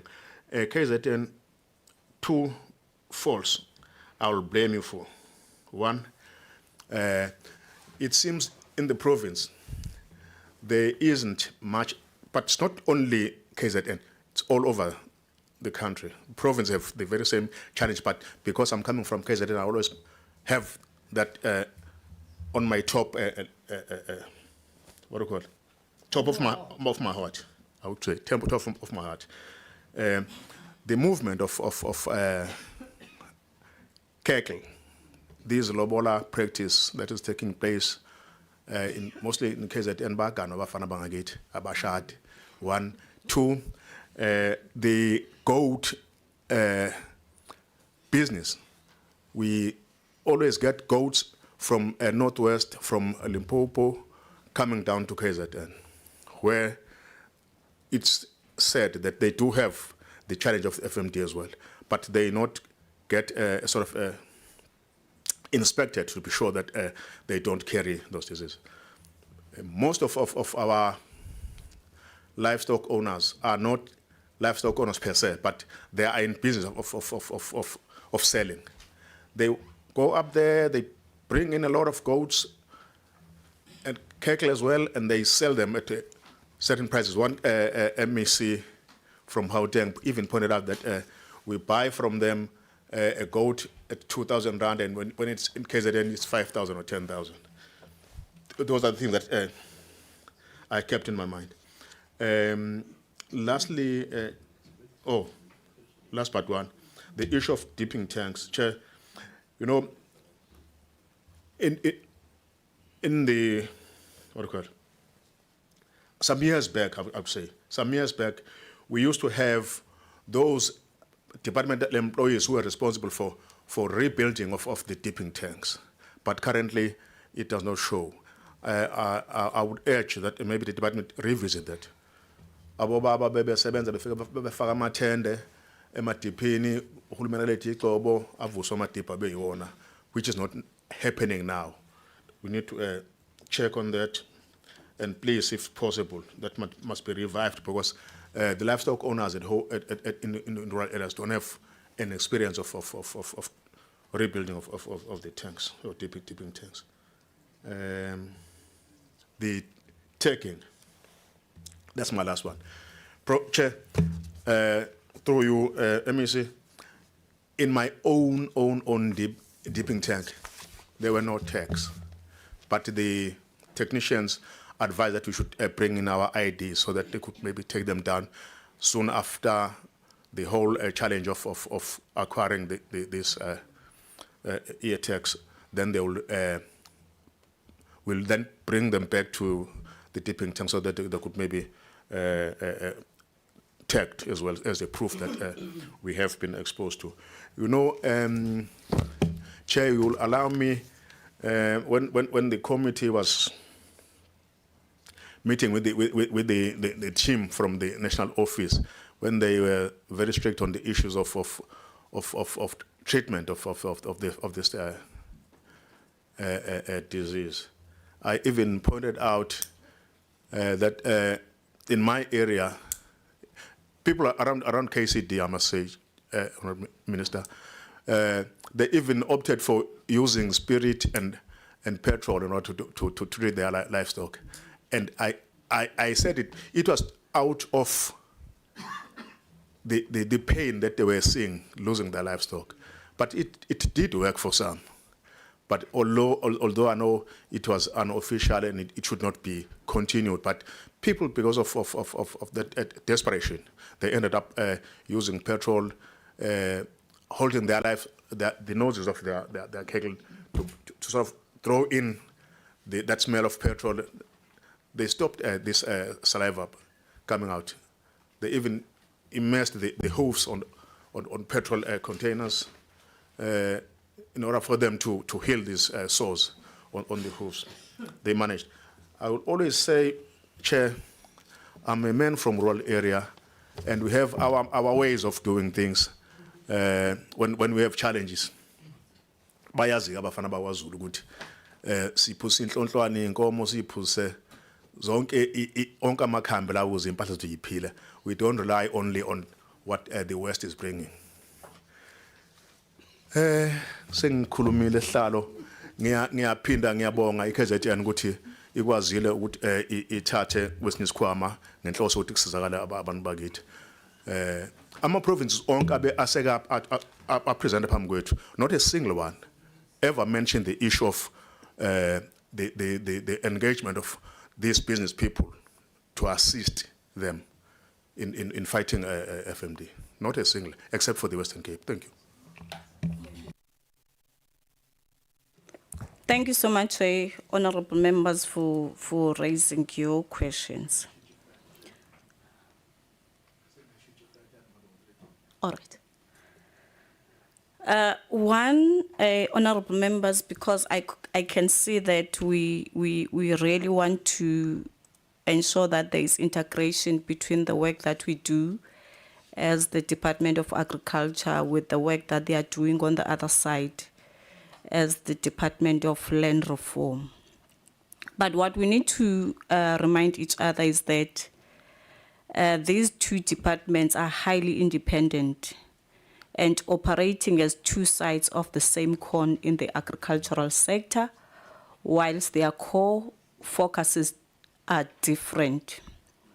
For instance, the distinction between these two departments: the Department of Agriculture focuses on agricultural production only, and the Department of Land Reform focuses on land access and equity.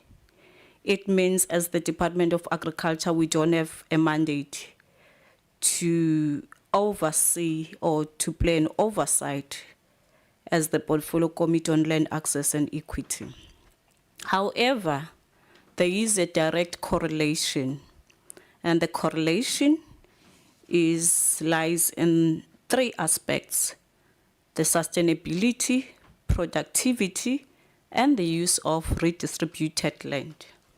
With those, then, I would advise our MEC not to, when they are responding to questions, not to touch on those issues that we have raised as the Portfolio Committee. What I'm then going to advise the Portfolio Committee is that we need to have a joint Portfolio Committee with the Portfolio Committee of Land Reform. I'm going to speak to Honourable Mangaka Mwango that we need to fast track this joint Portfolio Committee so that issues of concern, we are going to ventilate them at that platform and see how best then do we work together to address some of the challenges and issues that have been ventilated by honourable members here today in this Portfolio Committee. On my side, there is one issue that I picked up from the presentation towards the last slide from the Western Cape on livestock identification and traceability system.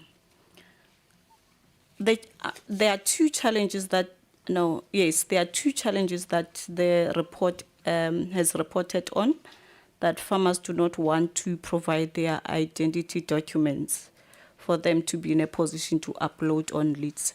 So I just want to get a sense, what is it that they are doing to enforce this? Because at the end of the day, they need to report, they need to upload or update their reporting on leads. And when are they anticipating to integrate these systems? Because there are different systems that they are using.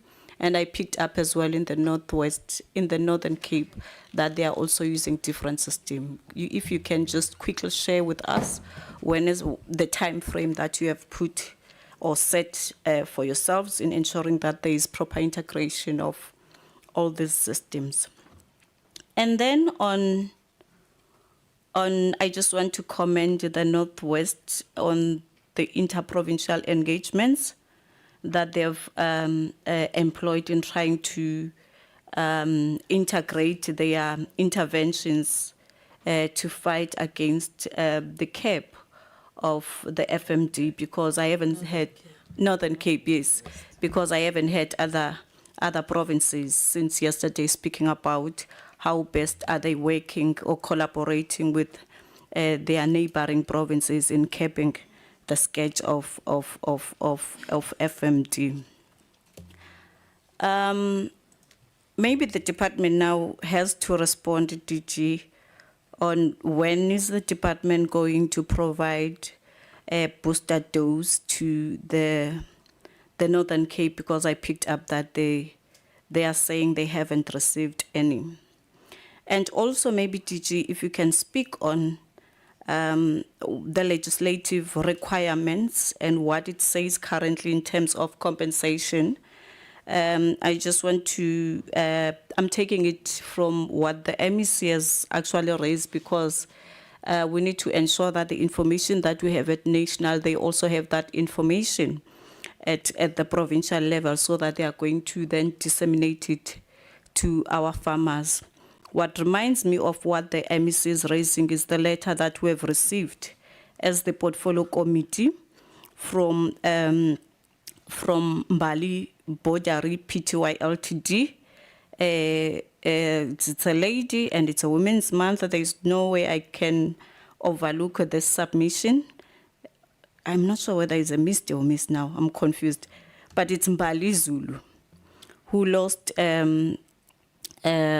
the cattle due to FMD, and now they need to comply with the IDFC that funded them and Itala, but now all those 231 cattle, they died due to FMD. So maybe if you can just quickly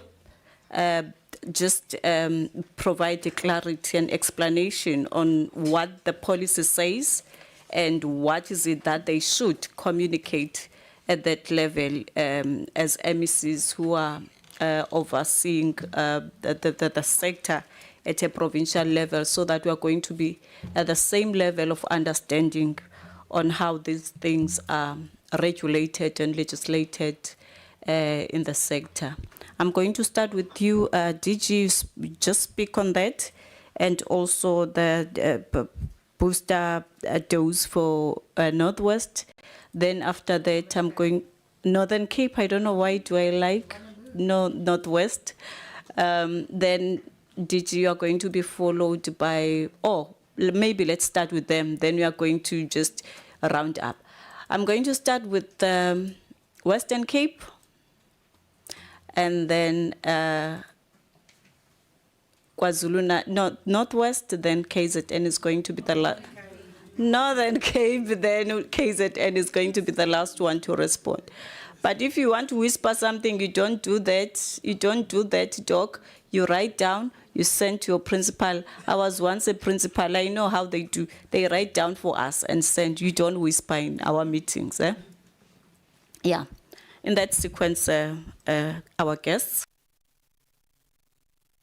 Chair, thank you very much, and thanks to honourable members for the questions. I think this helps us to improve if there are or where there are challenges or gaps. If Chair may start with you, with the questions that you asked, Dr. Magatla will respond to the challenges around LITs, but also just to also give assurance to the members of the committee that at the technical level, our state veterinarians are engaging. So in other words, for us, there would be discussions between the Western Cape, the Northern Cape, as well as the Eastern Cape, because as professionals, they need to make sure that they connect in a way to protect each other's regions. So that is that. But at the end, Dr. Magatla will respond to the challenges you raised around LITs and as to what we're doing therein. Honorable Tebekulu, I think, thank you so much for the questions. I'm hoping I'll do justice to all of them. But suffice to say that in terms of your first question, do we have communal farmers? Absolutely, we do. Just to indicate, when we started vaccinating, a lot of this work was in a small community called Mbekweni in the Cape Winelands. And that's where the initial 20,000 doses we got was actually targeting. But also because we want to build a government that people trust. The one thing we did, which was, of course, ordinarily not expected of us to do, when we quarantined those animals, we offered fodder for those animals. Because besides being officials, we are also human. And for us, it was the right thing to do, to make sure that we provide feed for the animals. And I think we did that for the period of the quarantine, because the animals wouldn't be allowed in terms of our state veterinarians' directive to move up and down. So that is really what we did there. We do have mobile handling facilities, and those are the ones we use across the province. And the beauty of what we have done, honorable members, is that we approach this as a war. And because of that, everybody was involved, including local government. In the early days, our premier convened all the municipal mayors every day on Tuesday at 5 o'clock for 1 hour, where as a department we needed to give feedback, but also the mayors needed to say this is what we are doing to support the department. So the traffic police in the regions were also manning or womaning, some people would rather prefer that word, roadblocks, and to ensure that the movement of animals is attended to. And I think the question on underreporting, I would not go to that, Honorable Chair, because the details we provided is really in terms of what you asked us. The question was that we needed to reflect on the district level. But if the information is required at the level lower than the district, absolutely would be happy to share those details with this House, because we have a duty to report as and when we are required to do so. I think those are the questions that were asked. I referred to Mbekweni. I referred to feed that was provided. Of course, there was a question that relates, and I'm paraphrasing now, where a government buy cattle for farmers on communal land. Our view is that if you don't have a security of tenure on land, it will be irresponsible for us to give you livestock. Because also, we've got to ensure that if we buy livestock for farmers, we are scientists to start with before we work for government. There's an issue around carrying capacity. It will be irresponsible for us to buy 1,000 cattle on a land that can only deal with 200 animals. So it becomes very important that we listen to what our scientists are saying as they guide us. So, Honorable Member Tebekulu, I'm really hoping that I've responded. And if I've not, I'll be happy to come back and attend to the questions that I may have missed. Honorable Member Ndalani, I think you raised two important questions. Your one question was whether national government is supporting us. I must indicate that we enjoy nothing but continuous support from my colleague here and his team. If there's one person that calls him probably more than his wife, I would imagine, it's me. Because we've got to work together to make sure that we arrest this outbreak. And I do think the support we receive from the DG and his team is quite excellent. It's really in terms of vaccines. I've reported that over 547 have been received up to this point, all of that from the DG and his department. But of course, in the early days, our provincial cabinet had taken a decision to make 100 million rands available to enable us to buy vaccinations. And you'd all know the story that in the end, we all needed to buy those through the national department. But from where we seated, if you look at the amount, we have 547 and the 50,000 that is coming within days. That will take us to 600,000. And effectively, if we understand what the scientists are telling us, I need about 950 just to under 1 million doses I need. So I'm not far off in terms of 2 doses per animal. But of course, as this thing develops, we'll get scientists to guide us. Do I need a 3rd dose? What do I need? Suffice to say, with our provincial treasury, we've got an agreement that as and when I need vaccines and then the DG is unable to supply, but the DG and I can agree as to how I'm going to source those.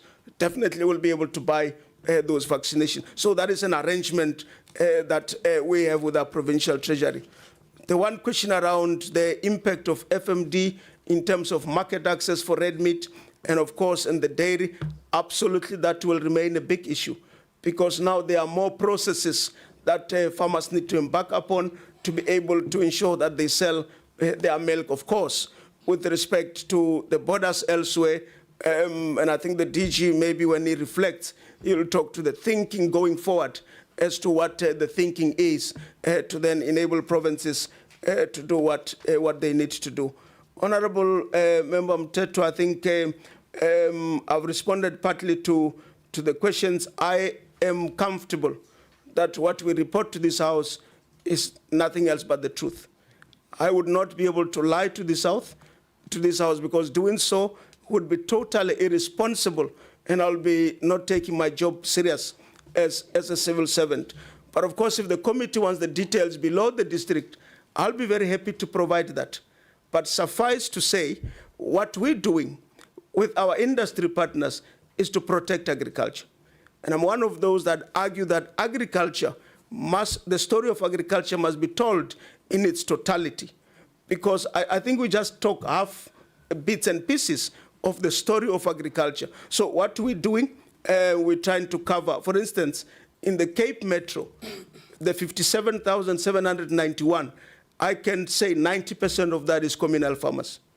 It's farmers in Kailicha, farmers in Makassar, farmers in Philippi, farmers in Delft, even in areas where farmers need not farm.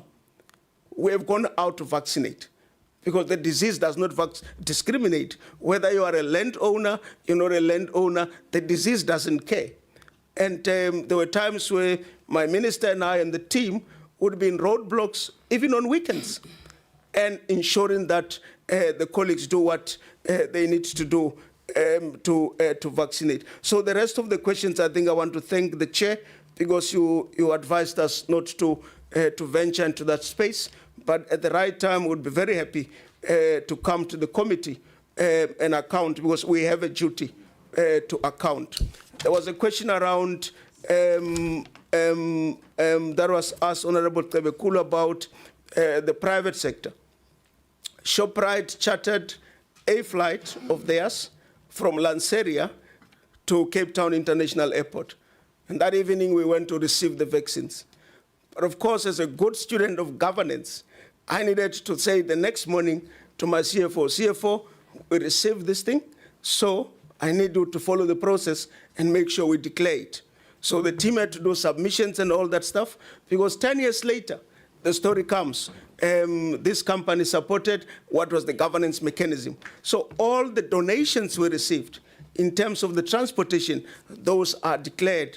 And in the coming financial year, those will be in our annual financial statement. I must indicate that since the outbreak, we have met with the private sector veterinarians or the private vets. I think we met them twice. And those meetings were convened by the accounting officer to say to them, we've got a war. Let's work together to fix that war. Honorable Member Smith and Honorable Member van der Walt, thank you for your kind words. I think yours was really to commend the work that is happening. I think this happens because we work together with our district municipalities. And I think that is the key.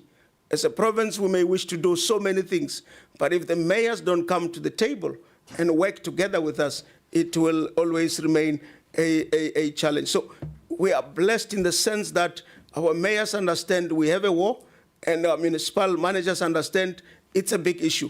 And in our coordinating structures, we work together to arrest it. I am comfortable that we're making a solid progress in addressing the challenges that are confronting us. I'm hoping, Chair, that I've dealt with all the questions, and if I missed any for any reason, it's not by choice. It's probably that I missed it, and I'll be happy to respond. Chair, thank you very much.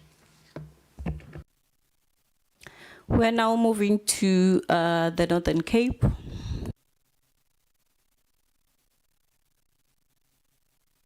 Oh, thank you very much, Chair. And let me also extend my gratitude once more to honorable members for posing the questions. I will report with your permission. I will respond with your permission to some of the questions, and I will then request Dr. Lizier to respond on the issues around livestock identification and traceability systems, and also the issue around Orania and the private vets participation in the whole process. Chair, thank you so much. A question was posed around the issue of by Honorable Ndalani. She wanted to know how many cases we have reported so far. Of the 40 cases, in the province we have only 40 cases. And of the 40 cases, 21 of those are laboratory confirmed cases, and 19 of them are clinical cases. So all in all, we have 40 cases in terms of FMD outbreak. But also the issue that has been raised, maybe just to touch a bit on Orania, in as much as, there might be a perception out there that, Orania is absolutely a no-go area. But remember, in the province, we have farmers' union in all the districts who deal with matters affecting all farmers. But some of the farmers are not just a few of them are not actually members of those particular unions. They also have the liberty to individually report whatever concerns or issues that they raise. So far we have not, I can say with certainty that we don't have any outbreak in Orania, but should it happen, we will definitely get to know about it, and the assistance will go there either through your state vets or through your private vets. But because remember, currently there is provision also for, within our protocols for private vets also to apply to, or farmers to apply for vaccination and also do their own vaccination. So what becomes important is that whatever that happens should be reported on. So I don't think there will be a situation where there's an FMD case and it doesn't get reported on our systems. But Orania is quite a complex matter. We can engage about Orania outside this meeting, myself and you through you, Chair, Honorable Mtetwa. One question was raised by Honorable Cebekulu about the origins of the first case. The first case was a case that originated as per the, it was in a feedlot. We have speculators who go around, buy livestock, cattle for abattoirs. So that case was then identified in the feedlot of that particular speculator.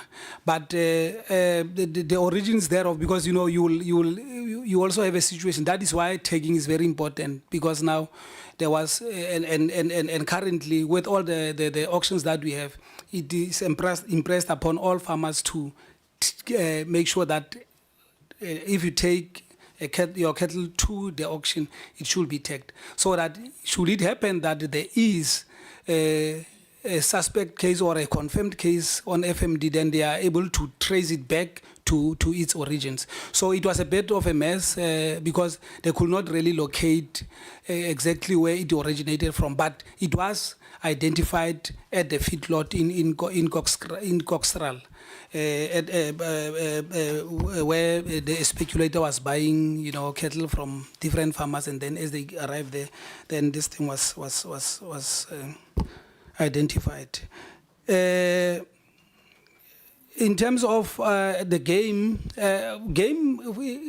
so far we have not reported any cases on game, but it is an issue and it is a concern. Hence, the instruction that we have given to our vet services to say that they must continuously interact with the game farmers, because if not, if we don't pay attention to that, things may spiral out of control should we experience that. Because at times, with games, you will have a situation where they even skip fences, jump over the fences, go to your communal cattle livestock areas, and it will definitely create serious problems for us. So we are trying to monitor it. We have not experienced it, and we are constantly engaging with the farmers. A few weeks ago, I've been going around the districts, just interacting with farmers, trying to impart knowledge, but also, identify the issues that they have. And then where there were no issues in terms of FMD, they will say, no, for now, we are safe. So the information we are reporting here is not on the basis of thumbsucking. It's on the basis also of what we have done as a department in terms of the FMD protocols, but also our effort to go around our districts to educate and also to inform and also identify challenges if there are any, taking it from the horse's mouth. The implementation date, you were right, Honorable Nkabane, the Dr. Chair. It might be because we are already in August. So the implementation date in terms of our booster vaccination, we are planning to start with that on the 30th. I'm told that we are expecting about 50,000 doses, and we can, maybe they are already there. We'll get to know when we leave this meeting. So as soon as that arrives, then we will be able to go out on a large-scale vaccination in terms of our boosters. I don't know. Okay, well. Yeah, the issue of Namakwa. Look, I think also the advantage with Namakwa is that Namakwa is more of a sheep-dominated kind of setup. They don't have a lot of cattle like you saw in the presentation. It's only about 5,000, and that is the biggest region in terms of land mass. And sometimes the open spaces that we have, for me also, it's an advantage in terms of infection of these things, so of animals. So we are paying close attention to Namakwa. Actually, I went to Namakwa twice in the last month just to engage with the farmers, because we don't want to take for granted that because there are no cases, then Namakwa is fine. So we are trying to just push the message across to say, please, please, please observe your movement control measures and all that. So for now, we can with certainty say that Namakwa is one of our safest. And the last one. Okay, I think that's all that I wanted to respond on. Maybe I will give over to Dr. Litsie just to speak on the one of the livestock identification systems, like the chair asked. There are other systems that are being used by farmers, and you know the fact that that was raised by the Western Cape, that some of the farmers don't really want to, is because they are having some of their own systems that they are using. So, but I think Dr. Litsie will shed more light on the technical aspects to that. Thank you, Chair. MEC Mthethwa. Thank you, Chairperson. I want to go to the issue of the Premier and as other stakeholders not being involved. Initially, I said in March, the Premier with the Cabinet declared a disaster. And after declaring, each district was allocated an MEC with Amakosi, with councillors, mayors in that district. And we were doing awareness, conducting teachings as to how should people behave. And then I think that is where our Premier has contributed, as well as the legislature members, as well as local traditional leaders and councillors and mayors, and also with the other stakeholders. We were able to partner with milk producers, red meat producers, KZN Wildlife, because there is a link between FMD with the KZN Wildlife, and also we involved even the MEC area, because there is an outcry to say buffaloes are contributing towards FMD. We also involved Rukokta. We are having a joint operations committee, Ijoka, where these people like milk producers, red meat, they were sitting on weekly while it was at the highest risk. Then now they are meeting on monthly basis to make sure that we check our results. And also the dairy milk producers, they even donated 3 trucks that were used to come and collect vaccine from Pretoria to KwaZulu-Natal. They were part of that. And then the issue of Lebe auction sale. The people were smuggling cattle. We were not aware, but at a later stage, because it started, FMD in KwaZulu-Natal started in 2021. Then when we find that there was FMD in Utrecht, Amachuba, we discovered that there was an auction sale for commercial farmers. Then people from Zululand, they took their cattle without anybody knowing to the auction sale. And then we vaccinated Amachuba and come back to vaccinate KwaZulu-Natal, not while we were having the disaster, a bit earlier. And then we said, how are we going to mitigate and stop these people from doing that? We said, let's vaccinate the whole of Zululand, the whole of Zululand a bit earlier. Then when we then said, let's allow an auction to take place. We then make sure that we mitigate every risk, like check whether those cattle that were sent there were vaccinated. Only vaccinated cattle were taken to the auction sale. 2, we requested that we have people with feedlot, and those people were taking cattle that were going to feedlot, not that those that were going for any other thing. You have to produce your abattoir papers, license, so that we say we allow that. Why? Because people were now saying, you are allowing the owners of the feedlots, but you are not allowing us, we're allowing commercial. And then at a later stage, when at one feedlot discovered that there is FMD, but we said, if they are having FMD in a very close range, how did they get FMD? The commercial farmers, they were buying cattle from those that were smuggling. Then we said, let's control that. And then we allowed that, and there's not a single cattle that we sold that time that was reported to have been having FMT.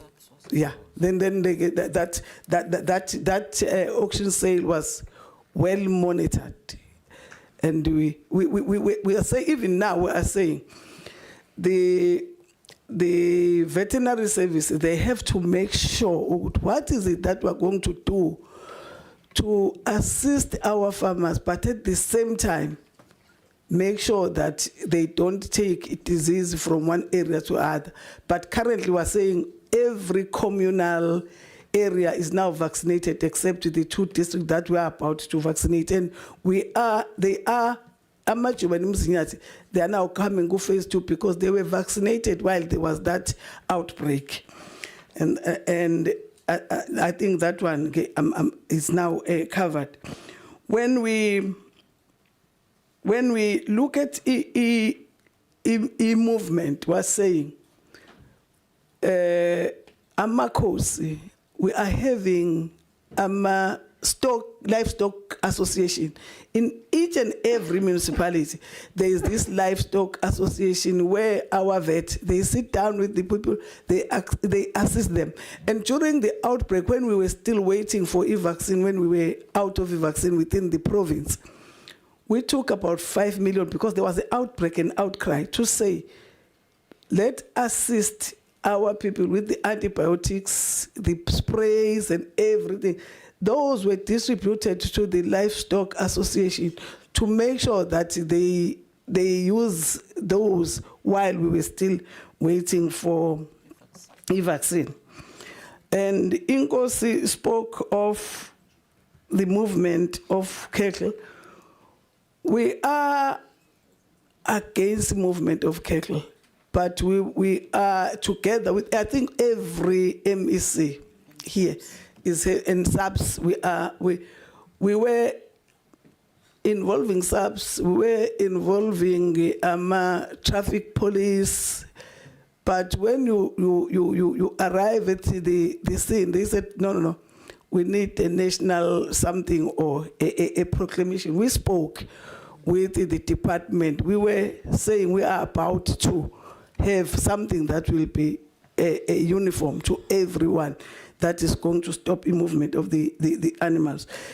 I agree with Inkosi to say, though I spoke to these people that are buying and selling, I called them with every member to say, you are the people who are contributing to this FMT.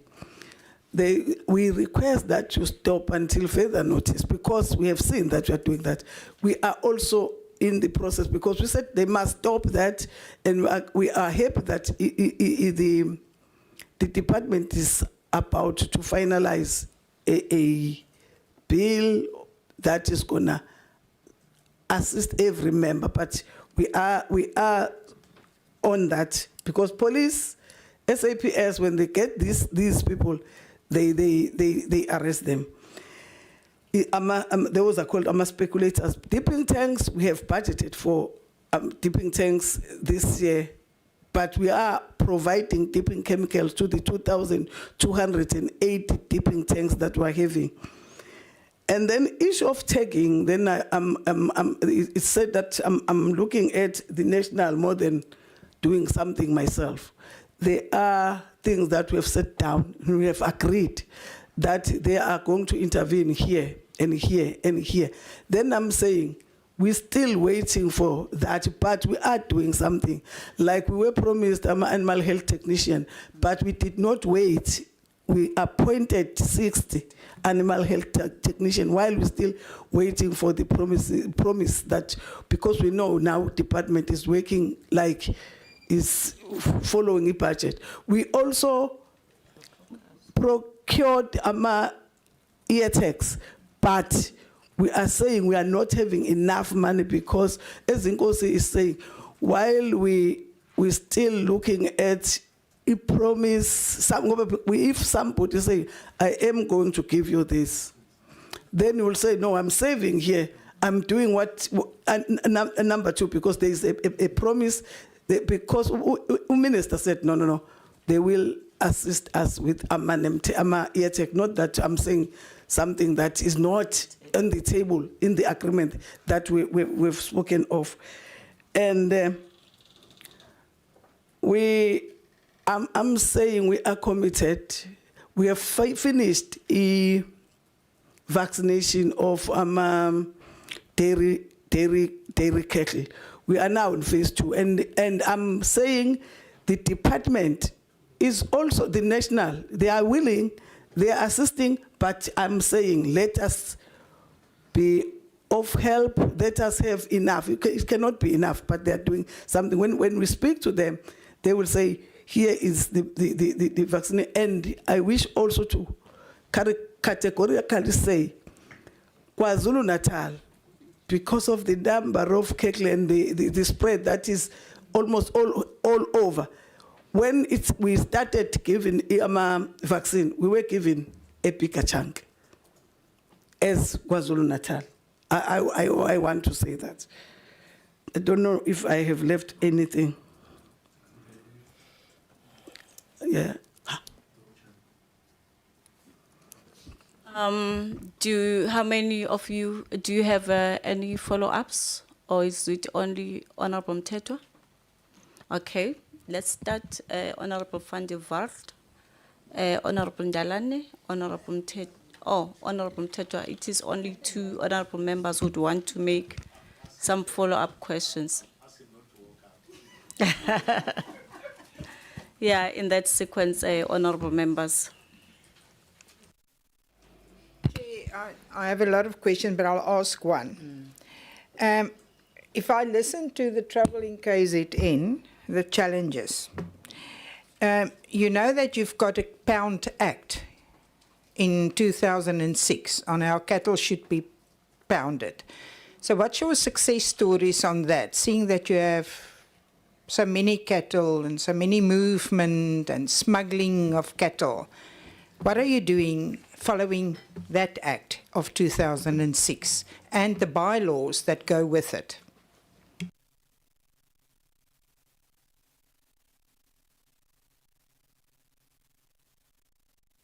Yes, Honorable Mthethwa.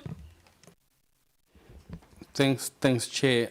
I needed to remind the MEC of KZN that in Western Shozi around Mtubatuba area, which has a lot of game parks as well. The issue there, yesterday we reflected on the landlessness but the ownership part of that, where people are invading the space, especially illegal trafficking of animals. So we are saying if you can respond through Mrs. Laule in the province to address the issue of ownership, because they can't respond if there is illegal trafficking and movement of animals in the Western Shozi area, because the ownership is not yet been given over to them. Like what the Western Cape head of department was saying, that if you don't have security of ownership, we can't trade and engage with you legally as a department. In Western Shozi, Ubaba Mfeka there, he's an old man, he's crying of that, and that's a case that sits under your department because they are doing farming. They are a CPA, Community Property Association there. Thank you. Thank you. I'll start with the Honorable Mthethwa. I will look at that matter, and then I don't know how to report to you, but I will make sure that I contact the relevant people, and then I will write a report to you. Yeah, I think that will be a correct way. That issue of ponds, there are pounds that are there, but they are owned by local municipalities. We have sent some cattle to the local municipality who have in some instances, we have seen cattle the police, the stock theft, they are the ones that are actively doing that. They do take cattle to the pounds, but I don't know after that what happened, because they are following a municipal regulation. And there are also some private service providers, like when you go to Peter Marisbeck, they do also pound cattle that are there. But when you take, it's a risk, a chicken and egg situation also. When you transport these cattle previously, now it's better now. When you transport these to a place like a pound, we are not sure whether these have been vaccinated or that these are carrying the disease to that area. This is also something, because when we speak of animal movement, the doctors, veterinarians, they will say, we're not sure. When we take these to that pound, we need to keep them at least 28 days, checking issue of FMD, signs and all those things. And then we take this without knowing what those are having FMT or not. We are taking the FMT from spot A to spot B. But I wish to assure you that now we are better off, because we have now vaccinated most of the animals. But previously it was very difficult, because one day while I was driving from Pongola to Mkuze, I saw a truck full of cattle. They said, where are you coming from? They showed me some papers. They were from an auction sale in Emelo. Auction sale in Emelo with every clean piece of paper, written to say this was done by so and so. Then I called the police physically. They came there. Then they said, where do we take these to? Because we've finalized the vaccination in Zulu and Pongola, but we're not sure whether these from Emelo have been vaccinated. And those are the things, that we as MECs are talking about, to say they were from a commercial setup.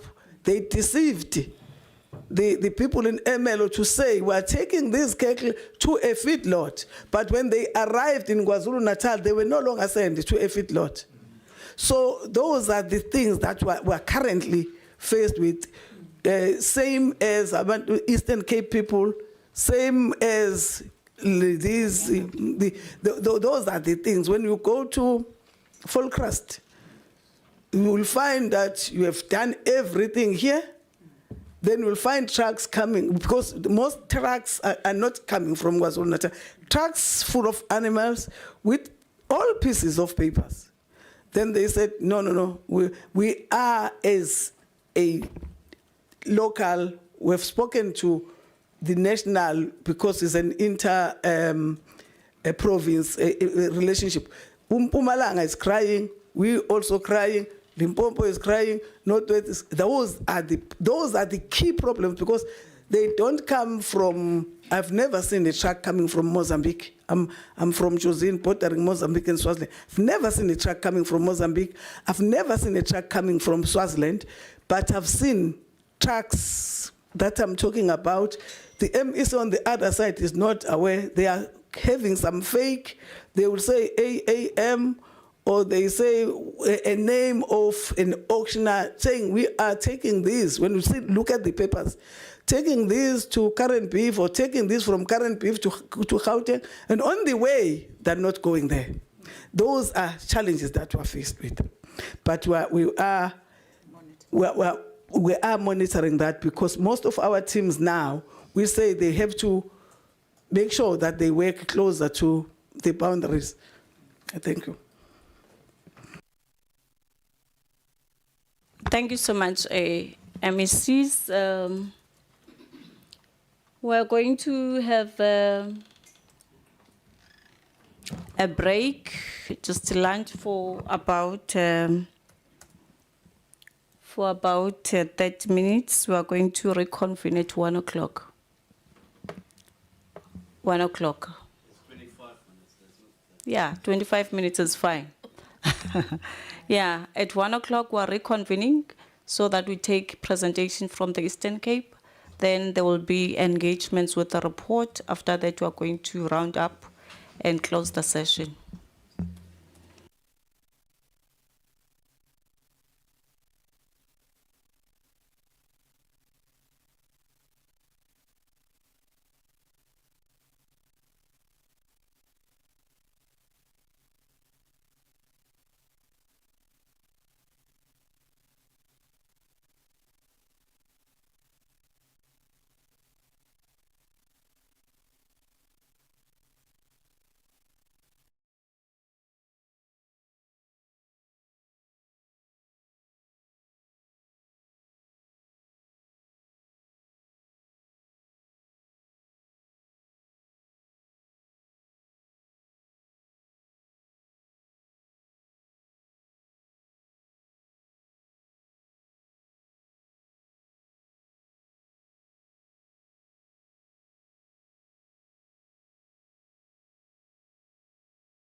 to our local municipalities and trying to coordinate with them because those farmers are sitting in their lands.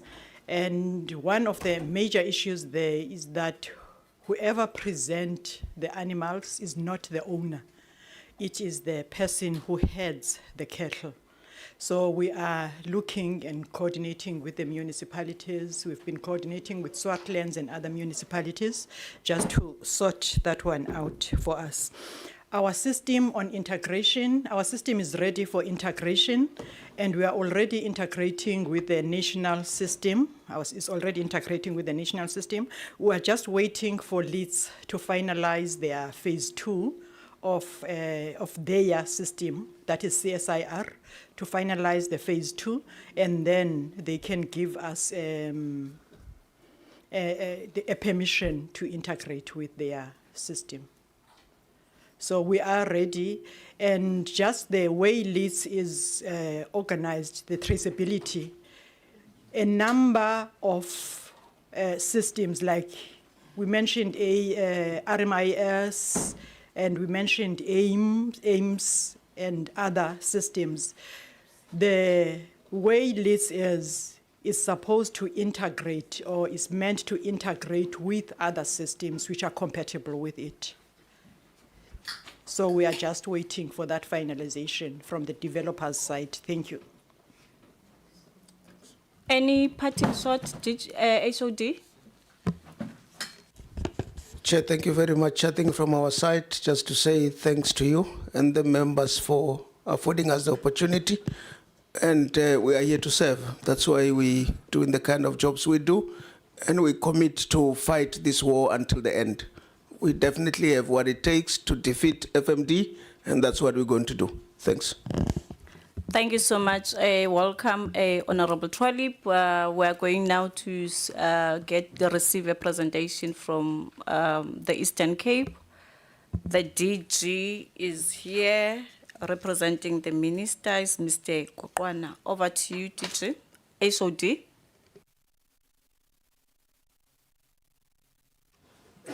Honorable Chair, honorable members, honorable MECs, DG, HODs and colleagues in the meeting, good afternoon.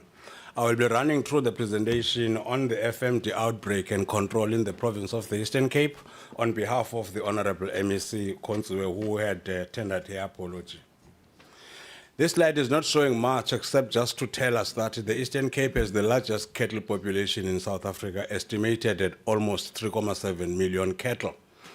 And that's just the distinct nature of the province. If you are quite familiar with it, you could clearly see the areas that were formerly Transkei and Ciskei by the dark brown colors. As we proceed with the presentation, in terms of the cattle population that I've already spoken to, that is estimated at 3.7 million cattle. The leading district is Chris Hani with almost 944,000 animals, followed by Sarah Partman at 868,000, Joe Gabi at 769,000. That's basically the spread in terms of the animal numbers that we have. The second slide actually articulates that again, also articulating the number of local municipalities that we have. We're not missing out the two metros, Buffalo City with about 82,000 animals, the Nelson Mandela Bay Metro with about 44,000 animals. So when you do our stock census, it actually includes the metros as well, and the 39 local municipalities that I've already referred to. I won't speak much about this because everybody also knows why are we here, the FMD, its impact and what it actually does. But then in terms of the occurrence of the outbreaks in the province, the first one was in a human stop, picked up on the 30th of April 2024 in a dairy farm. The farm was immediately placed under quarantine. Then we did our forward and backward tracing, and 78 farms in that area were put under quarantine. 38 farms were tested positive, 57,000 animals were affected. Then as a result of that, we ended up vaccinating 95,104 animals, administering 144,000 doses at the same time. In that same year, we had another outbreak at Ndabo Zuko, which was formerly known as Berlin, in an export feedlot that had cattle that were destined for export to Mauritius. Immediately the farm was put under quarantine. Then in our forward and backward tracing, we picked out 17 farms and we placed those farms under quarantine. One farm remained positive. It had 4,182 animals. The 4,182 animals in that farm were vaccinated. Then at that point in time in 2024, we were able to lift the quarantine on the 78 farms in human stop. We had a problem with the feedlot and Tabazuko because it kept sort of showing positive results after 12 months. But then we observed no clinical signs, and then the quarantine was ultimately lifted as well on that farm. The current update, which now has actually shaken the rest of the country, was first reported in a village called Kizela at Mpashe. The second one was picked in Matatia local municipality at a village called Vikinduku, following animals that were purchased from our neighboring provinces. The disease has already been reported across all municipalities in the province, except two municipalities, except for Kokama and Dr. Payasno, the local municipality. So the disease has spread across the entire province. The impact on our current red meat economy basically is that live animal exports from the province to Mauritius, which generate about 300 million rands per year, and in the Middle East were banned because of the outbreak.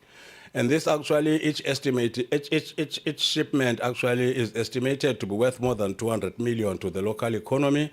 150 million is spent on livestock purchases and generates about 2 million worth of fees for the Kukombo harbor. So we've lost that.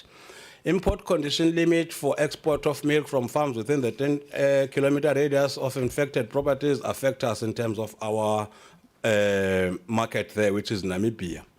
But then the red meat export has not been severely affected, except the sale of live animals, in that the newly negotiated veterinary health certificates with Middle East countries, Jordan and United Arab Emirates, still allow us to sell chilled meat. So we are still able to do that. If I may go on, as of today, we are sitting with 483 confirmed cases. We're sitting with 227 total suspected outbreaks. Flare-ups are still happening in Amatole, which was one of the most severely affected areas in that. In terms of suspect cases, we're sitting with 96. OR Tambo was a slow area in terms of us picking up the infections and all of that, but now our suspected outbreaks are sitting at 76, so there is that. So that is the current picture in the province at large. The strategy that we applied is the same that is being applied to the National FMT Control Containment Strategy and also the movement control. We're work very well with the South African Police Services, all the law enforcement agents, traffic departments and all of that, local municipalities. I mean, you even have mayors in some cases actually manning those roadblocks in part of the country. So we're doing that.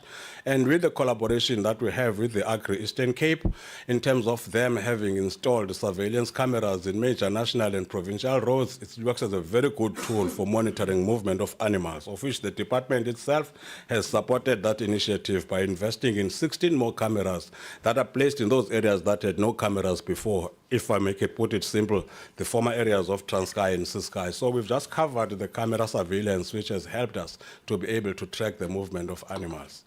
In terms of the stabilization and the progress to date, in terms of stabilization and the control of movement, as was dictated that the intention would be to vaccinate 100% of the dairy herd, yes, to date, 307,695 dairy cattle, which take 100% of all the dairy herd in the province, have been vaccinated. So far, we've only managed to vaccinate 30.2% of the cattle population of the 3.7, because our vaccination is currently sitting at more than 1.3 million cattle that have been vaccinated to date. We continue with the surveillance. 49 inspected farms with no clinical signs have been observed, and we're paving the way for lifting the quarantine in some of them. We've put under quarantine 701 farms and villages. We've implemented livestock implementation and traceability. In that, more than 33 animals have been tagged in that respect. We're in the process of procuring another 150,000 tags so that we can be able to put them in the communal farms. In terms of our capacity and the budget that has been set, We've got a complement of 25 state veterinary office areas. We've got 3 laboratories. We've got 322 field officers. We've got 9 veterinary technologists. We've got 148 community animal health workers, which are costing the department 474,000 rand per year. In terms of the investment from the department itself and the province, we've got 121 million, of which part of that is the 55 million that the province availed at the outbreak of the outbreak. And then we had already placed our order at OBP for the vaccines to that value. But we are currently negotiating with the province now, provincial treasury, because with the slow flow of the vaccine from OBP, we intend now to use part of that 55 million, in fact 10 million of it, just for the purchasing of livestock identification tools, because we realize that for us to be able to get an FMD-free status, that livestock identification is very critical. So we're in negotiations with provincial treasury to allow us to use part of that money specifically for that. And with the recent High Court judgment, we believe that we will be able to use the 45 million that is in reserve for the purchase of more than 1 million or close to 1 million vaccines from that. So that's part of that progress. So our veterinary capacity is sitting at about 600 million in terms of the personnel costs and the support for services. As I said earlier on, we had 55 million that was availed by the province, and we placed an order to that effect. We're still waiting for that. We've got 4 state-owned mobile livestock handling facilities which we use to restrain animals when we're doing this. We've got more than 1,450 deep tanks in the province, which are also used as a facility when we're doing dipping, restraining, and surveillance. And we are able to store our vaccine at a central point in Komani Veterinary Facility, which is also equipped with a backup generator in case of electricity down, whatever, in that respect. And even our veterinarians, each of everyone has got a storage facility so that they can be able to store the contingency supplies with themselves. As we've already indicated, we've got 297 animal health technicians, 34 state vets, 148 community animal workers who are administering this. We've appointed another 7 state veterinarians in the 1st of August this year. 25 animal health technicians have been appointed, and most of them are starting on the 1st of January. We've just added another 30 community animal health workers. We are finalizing the recruitment of those. We've increased our farm inspections, quarantine measures, and public awareness campaigns. We continue working together with all our stakeholders, as I've indicated. I mean, we collaborated very closely with milk producers, red meat producers. Agri-EC is our biggest partner, and all of that in terms of ensuring SAPS law enforcement right across. So we are working very closely with those other affected stakeholders.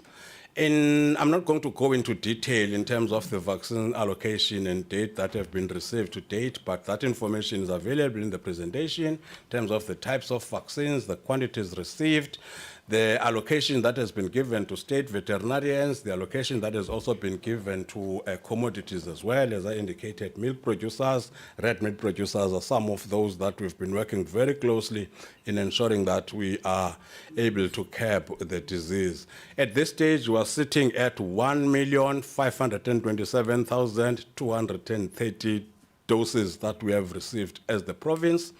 To date, we've vaccinated 1,284,000 animals, 333, meaning which we have used 84% of the allocation to us, and we've covered 34% of the provincial livestock herd. With that, I may not probably... The allocation that we gave to the milk producers, as I said, they received, they had 307,695 shots. They've already applied boosters to more than 78,000 animals, meaning that milk producers alone have already administered almost 386,551 vaccines. The red meat producers as well, and the establishments that have been supported to date, 29,761 animals have been vaccinated in those categories. This is district by district spread. I will not spend much time on it, but the detail is available for each of the district in terms of animals vaccinated in the communal area, animal vaccinated in the commercial areas, and the vaccination times and the types of vaccines that we've received and how those have been used in those areas. So you've got it for each of the different districts. But as I'm saying, I will not bore members with that detail as it might just take a bit of time. But in summary, what I would like to say is that of the 1.5 million vaccines that we've received, 579,608 have been administered in the communal space. That is 47.7% of our vaccine has gone to the communal space. Commercial space has received almost 700,000 vaccines, which is talking to about 53% of that. And the commercial space is largely increased by the red meat producers and the milk producers as to why you're not getting probably a 50-50 spread. But we are not so far from that in terms of the coverage that we have done so far to date. Then in terms of the vaccination usage, as we've already indicated, 1.5 million doses received, 2.79 doses have already been used. Our wastage, by the way, is very slow. Only 0.77% has been wasted, less than 1%. And I was speaking to Doc here, he says it's because of the 3.7 million animals that they have to vaccinate for black quarter anthrax on an annual basis. So the skill in terms of effectively using the vaccination is quite commendable. The reasons why we had those wastages is because the manufacturer recommends that opened bottles must not be used after 8 hours. And some of them come with weak bottle sealing. Some of them have got we've got sometimes leaking syringes and all of that, but these are some small challenges that we're dealing with. In terms of the livestock identification, as I've already indicated we've registered more than 33,000 animals from 2,832 owners. We've registered 950 deep tanks, but as we said earlier on, we're still mobilizing parts of the funds that were received from the province for buying more of those identification tools. And that is the detail of where are these registered establishments, where are the animal numbers, where are the animals that have been tagged as shown in that table. And that is our plan for implementing the 150,000 that we seek to buy, or we are already buying, but we are mobilizing more funds to buy more of that. So there is a plan that speaks to that. Our challenge is basically is that the large component of the Eastern Cape livestock ownership is in the communal hands, more than 60% of the animals or so. And probably by their virtue, many of them are unable to support their own livestock identification systems. Since we've been insisting to the provincial government that we be allowed to use part of the allocation that we have, just basically to support those farmers. Poor livestock movement regulation and control, countrywide, not necessarily in the province, is affecting us. Limited stock of the FMD vaccine available is a challenge that I'm sure every province is currently experiencing. It used to take a little bit of time to have your laboratory results coming from the laboratory, and that actually has affected as well in terms of us doing that. It's a big province. The ability to traverse the province using vehicles remains a challenge in our ability to respond on time. Honorable Chair, honorable members, honorable MECs, thank you very much.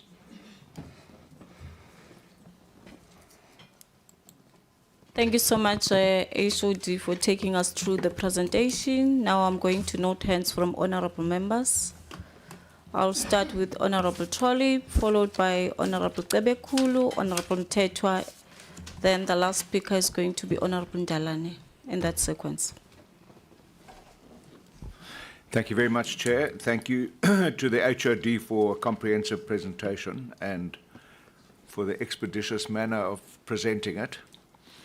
As he said, the Eastern Cape has the highest number of cattle in the country, and we also have very extensive communal farming areas, as well as enormous commercial areas. And the largest component of that cattle herd is beef cattle, and beef cattle vaccinations are lagging behind. Obviously, dairy was prioritized, and stud animals were also prioritized. I would like to know what the strategy is to accelerate the inoculation of beef cattle herds. I am concerned, and I'd like to hear what the department feels about the high incidence of live cases. We still have 710 outbreak cases, which is very high, and Amatola has the highest, which is also pretty much half communal and half commercial farming areas. You make mention of SAP's partnerships, and you say that it's been very effective and mayors have been participating in roadblocks, and you made reference of the cameras. What do you do with the camera information? So you have cameras up there and they show livestock being moved. What do you do thereafter? Have you had any arrests emanating from camera exposure? And how do you do that? How do you follow up a vehicle that's already gone past a camera? Is there roadblock alert, etc.? I'd like to know how that's dealt with. Chairperson, I'm very concerned about the 30% coverage. I know that it's the largest cattle herd, but 30% is going to make it almost impossible to achieve the 80% by the end of this year, which actually then compromises all the other provinces, because this cannot be done in isolation. And I want the HRD to tell us how he's going to address that, because the first 30% are the easy ones. What comes thereafter are the much more difficult animals to identify, to access, to vaccinate, to tag, etc. So that is a big red flag for me. And I believe that reporting is still very poor in the Eastern Cape, especially in the extensive rural communal areas. Then, Chair, with regards to the loss of life export market and dairy exports, what is the position of the department now on double pasteurization for infected herds? We understand that infected herds can get mastitis, but the double pasteurization requirements have made it almost impossible for farmers to stay in dairy. Dairy is a very marginal enterprise, and it's based on economy of scale. The more milk you can produce, the more you can make a profit or sustain your enterprise. And if you're losing a large part of your milk production due to mastitis as a consequence of infection, or a requirement for double pasteurization, it's driving farmers to the brink, and that's a concern for me. HRD, have you picked up any complaints from farmers regarding your partnership with stakeholders? I mean, you said Agri East Cape was your biggest, but you've mentioned MPO, RPO, and others.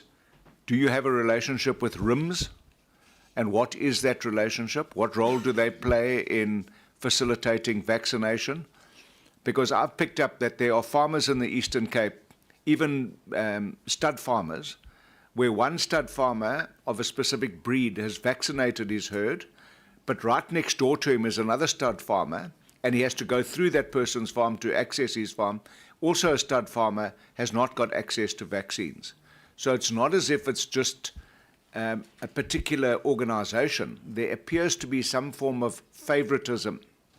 And I've seen it being picked up on farmers' groups where people are saying, how did you get vaccines? Why haven't I got vaccines? How did you get your booster vaccine when I haven't even got my first vaccine? These are issues that I've picked up and I'd like to hear. You've mentioned a couple of times slow flow of vaccines from OBP. I'd like you to be more precise about that. And I see that you are planning to spend 10 to 12 million rand on livestock identification equipment, but also the purchase of vaccines. Can you explain to us why you are doing that? Is the department, national department, not providing you with vaccines? I'm nearly finished, Chair. Are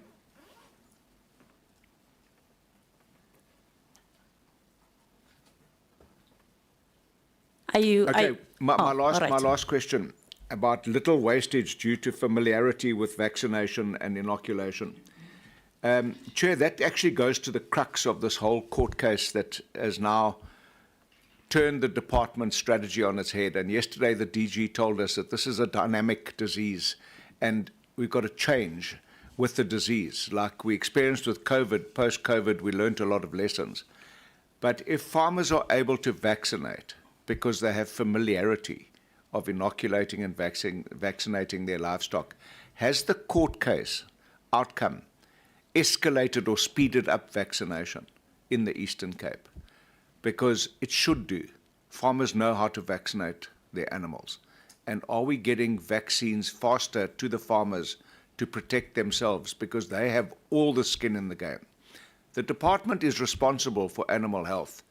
But if an animal dies, it doesn't affect the department directly. It affects the livestock owner. So I want to know, what's the uptake of authorized person applications? And is the department assisting communal farmers to make applications to be regarded as authorized persons in order to vaccinate their own livestock? Because with that number of state vets, with that number of animal health technicians, we are not going to reach 80% by the end of this year. Thank you. Honorable Ndabezitha. Thank you, Chair. Welcoming the presentation by Intlovo Yomnyama. First question is with regards to the benefits out of the export. A simpler one. Out of the millions that the province managed to sort of gain out of the exports, how many emerging farmers among those that were part of the export, and percentage-wise, what percentage did they get out of what was benefited by the emerging farmers? The second question, Chair, in your presentation, you were very quick to say out of that 55 million of OBP order, you were very quick, sir, just to say now you are talking about a 5 million, and which might have taken out of that order that you placed with OPP. But on your presentation, what I noticed was you placed that order, and up to the preparation of the presentation, you never mentioned that.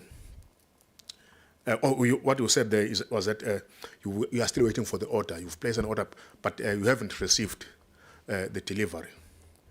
And my question then was around that when do you expect to have the first delivery of the vaccines from OPP?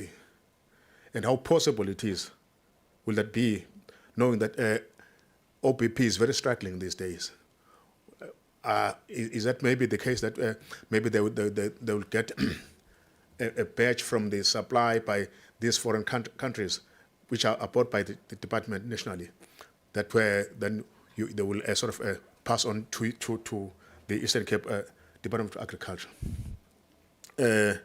My last question, Chair, on the presentation, you mentioned a number of animal health technicians that department has employed, and over and above that, there's a line that talks about community animal health workers, about 30 of them that we have employed. What will be their role in animal health?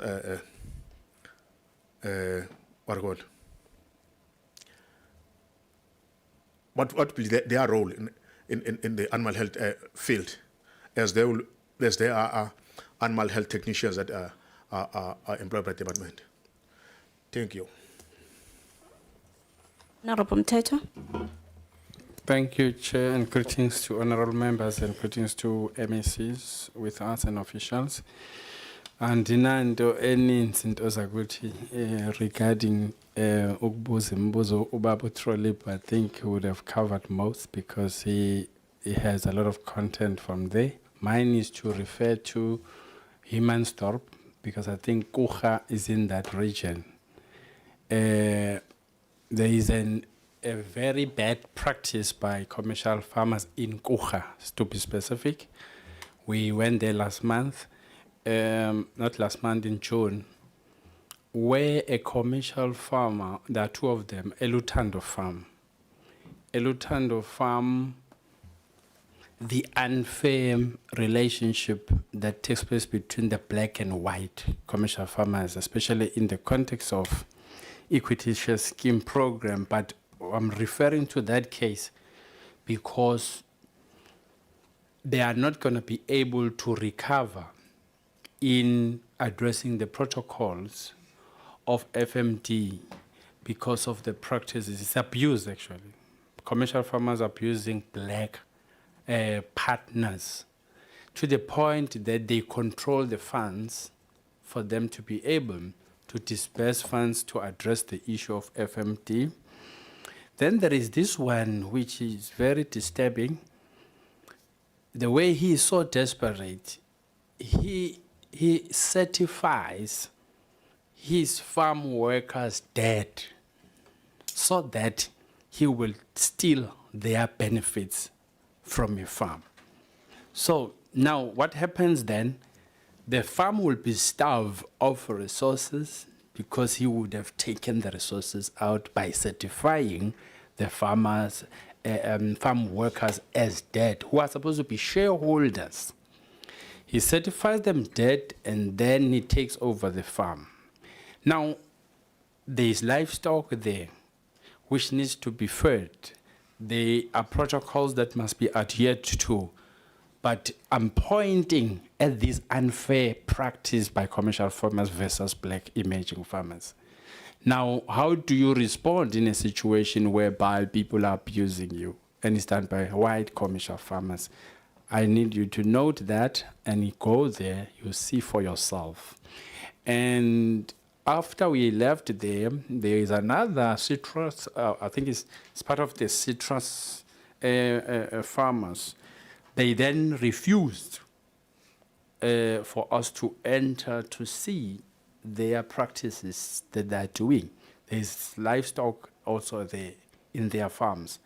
Literally, they refused for us to enter. I saw them telling the guard at the gate, close the gate, as the members of parliament were coming. Now, this is arrogance of white commercial farmers we need to address. And it leads to farm evictions.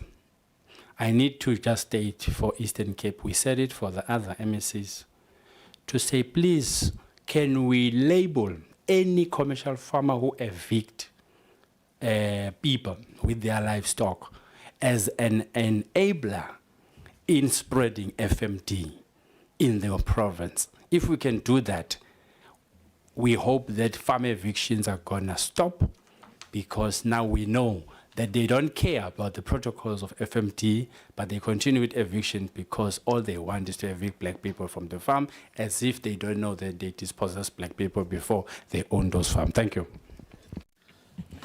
Thank you. Let me welcome the presentation made by the KZ, Eastern Cape. Ne? On the movement control and compliance, how do you enforcing the ban on illegal movement out of protection zone? And the second one on the compliance, what is the compliance like with owners' declarations plus 28 days isolation? Are stock theft and livestock markets being monitored properly? Thank you. Thank you so much, honorable members. I'm going to allow the HOD to respond to those questions. And DG, you can as well wrap up, unless honorable members are having some follow-up questions. Let me start with you, HOD. Thank you very much, Honorable Chair, and to the honorable members, and for the questions as well. With your permission, Chair, I would like Dr. Mngata to respond to some of the questions, but I will try my best to those that I can.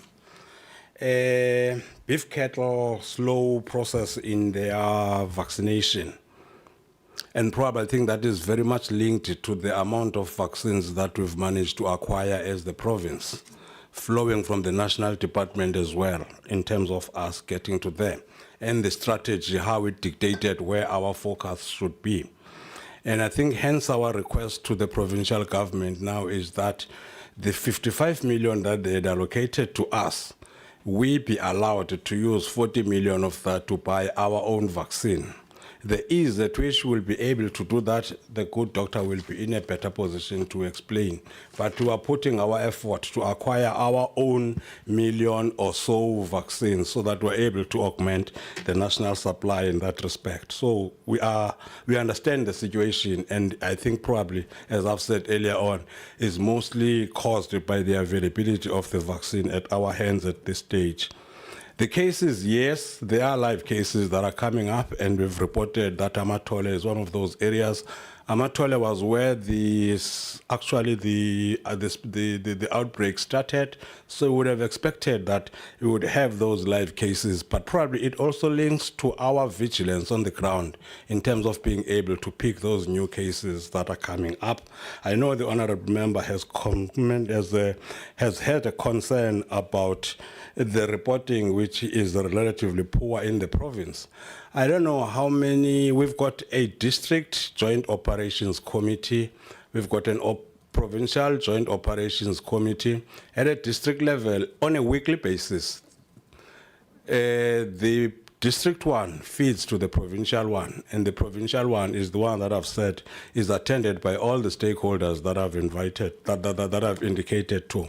Hence, we've also tried to increase our capacity in terms of the animal health technicians that we already have at this stage, in terms of even going furthermore and appointing what we call community animal health workers, which are right at the community. Those are the people that were dipping foremans in the past. We've just added 30 to the number that we already had. So we're trying to ensure that there are eyes and ears at every level in order to ensure that we're able to get closer to that.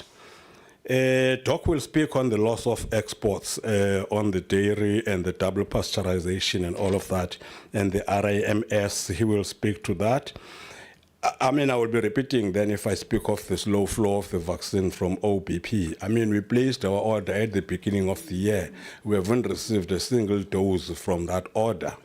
But we are grateful because the National Department has been giving us, has been prioritizing in whatever vaccines that they've managed to acquire. So the Eastern Cape is one of the provinces that have benefited immensely, and it's one of the provinces that have actually reached 1 million doses at this stage.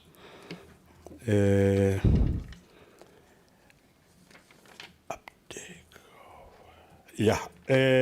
then I've spoken on the 55 million. Probably with the report that we submitted, because we've been engaging provincial department in the sense that the FMD is a standing item in the Executive Council of the province, fed by the cabinet committees, which we report to on a monthly basis through the working group of the economic development. So there's always that flow. But then the discussion flowing through that level. At first, we said we wanted to move about 25 million of that 55 million to livestock identification, because we wanted to ensure that as we continue with the vaccination, but we're also comfortable in terms of that. But with the recent changes now and the fact that we may be able to acquire our own vaccine at some stage, we've twisted that picture more, probably to get closer to us increasing the 30% that has been covered today. So that's what we are working along. Doc will speak mostly on the community animal health workers, which I've also tried to speak to them in terms of what they are currently doing and how they are supporting us to be the eyes and ears at that level and to be able to implement part of the vaccination as well. I think one of the questions that Honorable Truip has raised was the uptake of authorized personnel, stretching it all the way to communal farmers as well. I mean, in the last MinTech that we had and the MinMEC that was held by the Honorable Minister, I think that is coming up. The fact that there's going to be an online registration and people can be allowed to go and vaccinate their animals. We are yet to test it, but Doc will be able to speak to the specific with regards to that. But that is something that is currently underway. We're noting the issue of the equity schemes, and I think they've been lifted to such an extent that there are going to be special sittings just on the equity schemes, starting today for that matter. And as the province, we've been invited to account on the 12th of August around those equity schemes. So it's just one of those makings that were not necessarily probably of the Department of Agriculture, but they happen in the agricultural space, so it is important that we manage that. Doc will speak on the movement control, especially when it comes to the issues of evictions and because working very closely with the National Prosecuting Authority as well. So there are cases that can be reported in this regard. And on the compliance on the 28 days. And can I, Chair, hand over to Doc to respond on the questions I may have missed? Thanks. Yes, Doc, you may proceed. Thank you, Chair. With your permission, good afternoon to the honorable members. I'll go through the first one, which I think I should start with, is the 30% coverage. The 30% coverage is a high risk. It's something that we have identified as a problem as a province. The increase or the improvement of that figure is dependent on the amount of the vaccine that we are receiving or were able to procure. And as part of our remedy, having noticed that we are lagging behind, is to try and source vaccine additionally to what we get allocated by the national department. We do get allocation from national department, probably about 170 to 200,000. And if we look at those figures, the total what we have already been allocated, it's not yet even reached 50% of the 3.7 million that are expected in the province. That poses a risk when we have herds that are not vaccinated, others are vaccinated, and now they are naive. If there is an infection or a risk of a virus, those cattle will start up a new infection. New infections we have new infections that are probably a week or so old, 2 weeks old, that's outside in the Bethesda area. And also we had some at the Nelson Mandela Bay. Fortunately, we have been able to vaccinate around those areas. We have been able to attend them. Because what we usually do is that of our allocation, we put aside special allocation in which we keep it for emergency purposes, whilst we continue to vaccinate for a preemptive protection. It's a challenge. It's the flow of the vaccine that is a challenge. We are hoping that it has improved, that we must be honest about it, and we have received yesterday 250,000 doses from the National Department, 260,000 doses from the National Department, which will help. At this stage, no vaccine has flown to the province that has been bought with the provincial funding. Our supply has been unable to supply it. Initially, there was sole supplier for the vaccine, which was OPP, until there was the court agreement that there could be also commercial enterprises that are able to import the vaccine. That ties with the vaccination. Yes, the farmers and everybody is allowed to go on the portal and do the application to be authorized to vaccinate animals. What is now the limiting factor is the source of the vaccine. That's the limiting factor. We will be authorized, and that's the challenge. In terms of what we have vaccinated for, we have vaccinated also, if the slide also take into consideration 61,000 doses that have been allocated to RPO, and also what we have allocated to MPO as one of the partners. So we do have a record between the two organizations or our partners so that we know who has not been vaccinated for.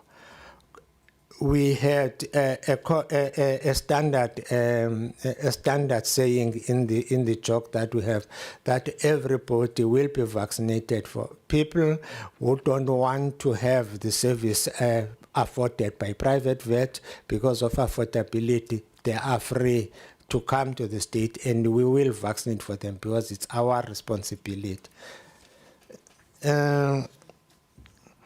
In terms of the high incidence, the numbers, if we're talking about, we can say we have seen a decline or a period whereby we haven't had positive cases a week or two, especially in Matol. The numbers that we're talking about as the samples that we had sampled, we have submitted prior, and then the results are coming back. So that's what we are recording in there. There is farmers who have there is complaints about farmers' rims and access to vaccine. Yes, we haven't had direct interaction on the vaccine that they get to RMS, and they supply directly to the farmers.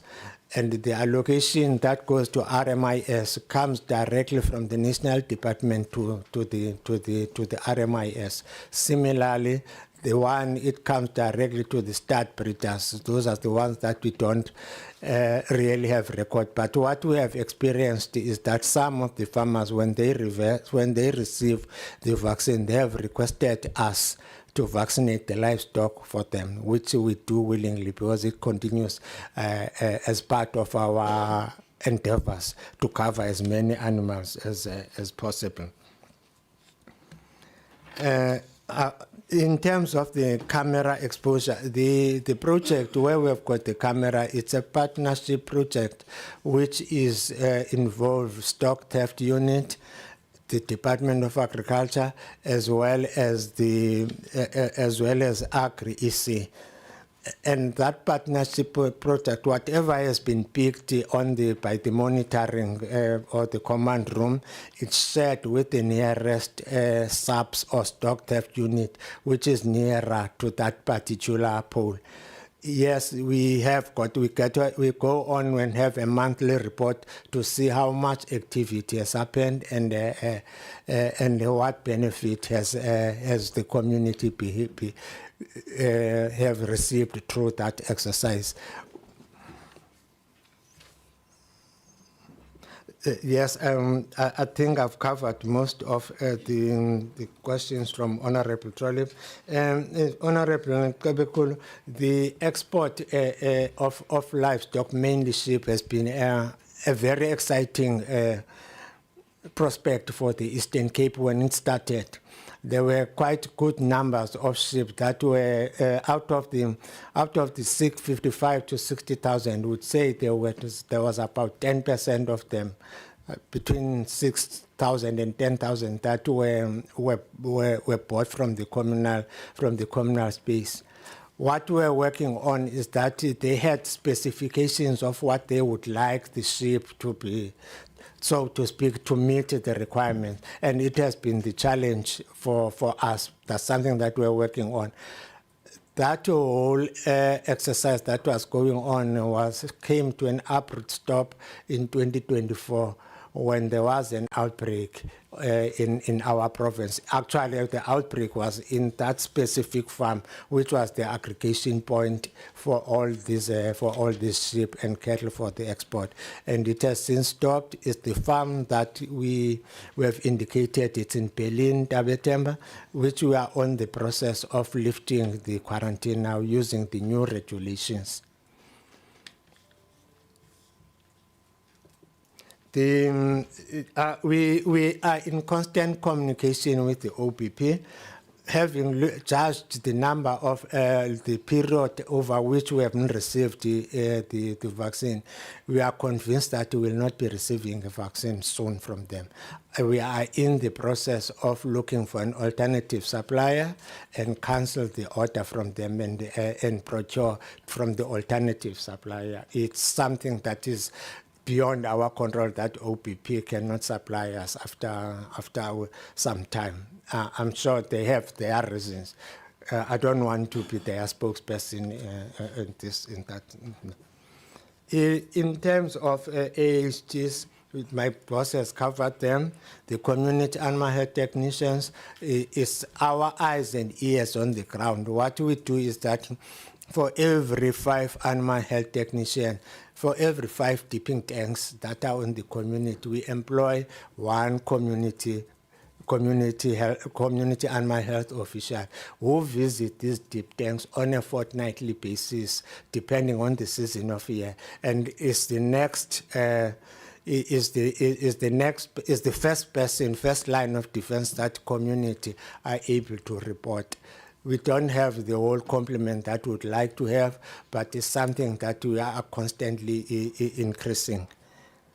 That's I think I've Okay, in terms of the movement control, we are in partnership with SAPS, local law enforcement officers, and we meet on Thursday on the job as part of our roadblocks, of our meetings. They conduct roadblocks and what is also called visible community policing unit. So they move from place to place, and when we do that, we also do stop the vehicles, we check for the movement permit. If the permits are correct, we allow you to go. If the permits are not correct, in some districts, we have approached the NPA and we have set up a standard for admission of guilty fines. So they'll be issued with a ticket, which is an admission of guilty fines for the people who are moving animals without the proper authorization, as it is the Government Gazette of 2025. I'm hoping that I've covered the majority, or if not all. The human store, yes, we have covered, my chief. And I think I'll stop there. Thank you. I just want to establish from honorable members whether are there any follow-ups.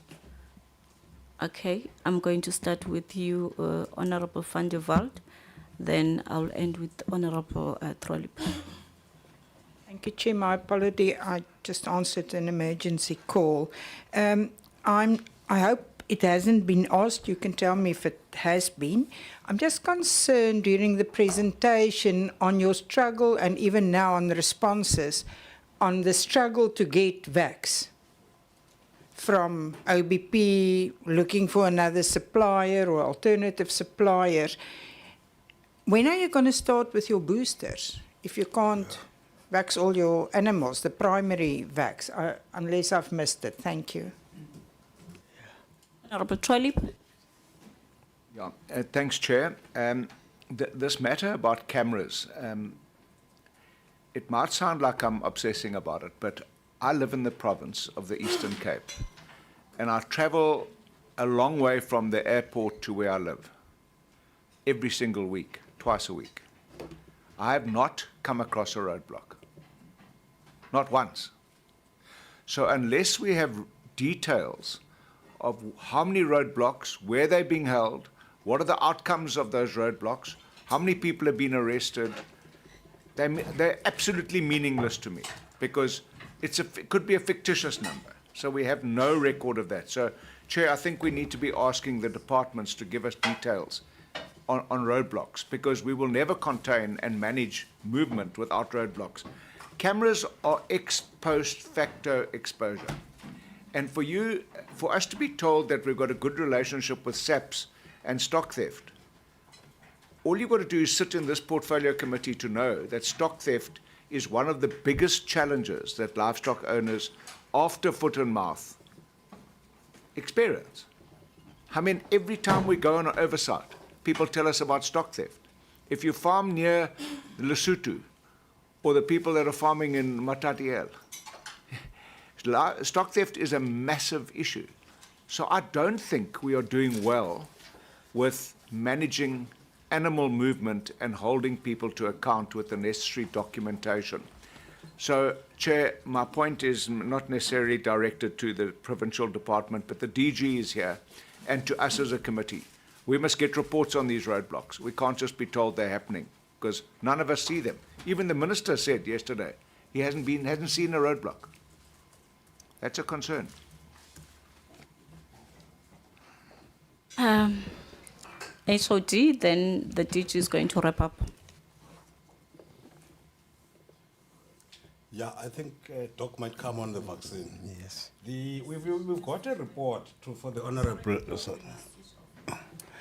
We will provide a report on the roadblocks, and not necessarily convictions, but cases where people have been fined and all of that. We just missed that detail because, as I'm saying, we're providing this report on a monthly basis to the Executive Council, so we try our best to do that. But if you were to visit the command center of those CCTV cameras at Gqeberha, and just ask them to type in your number plate.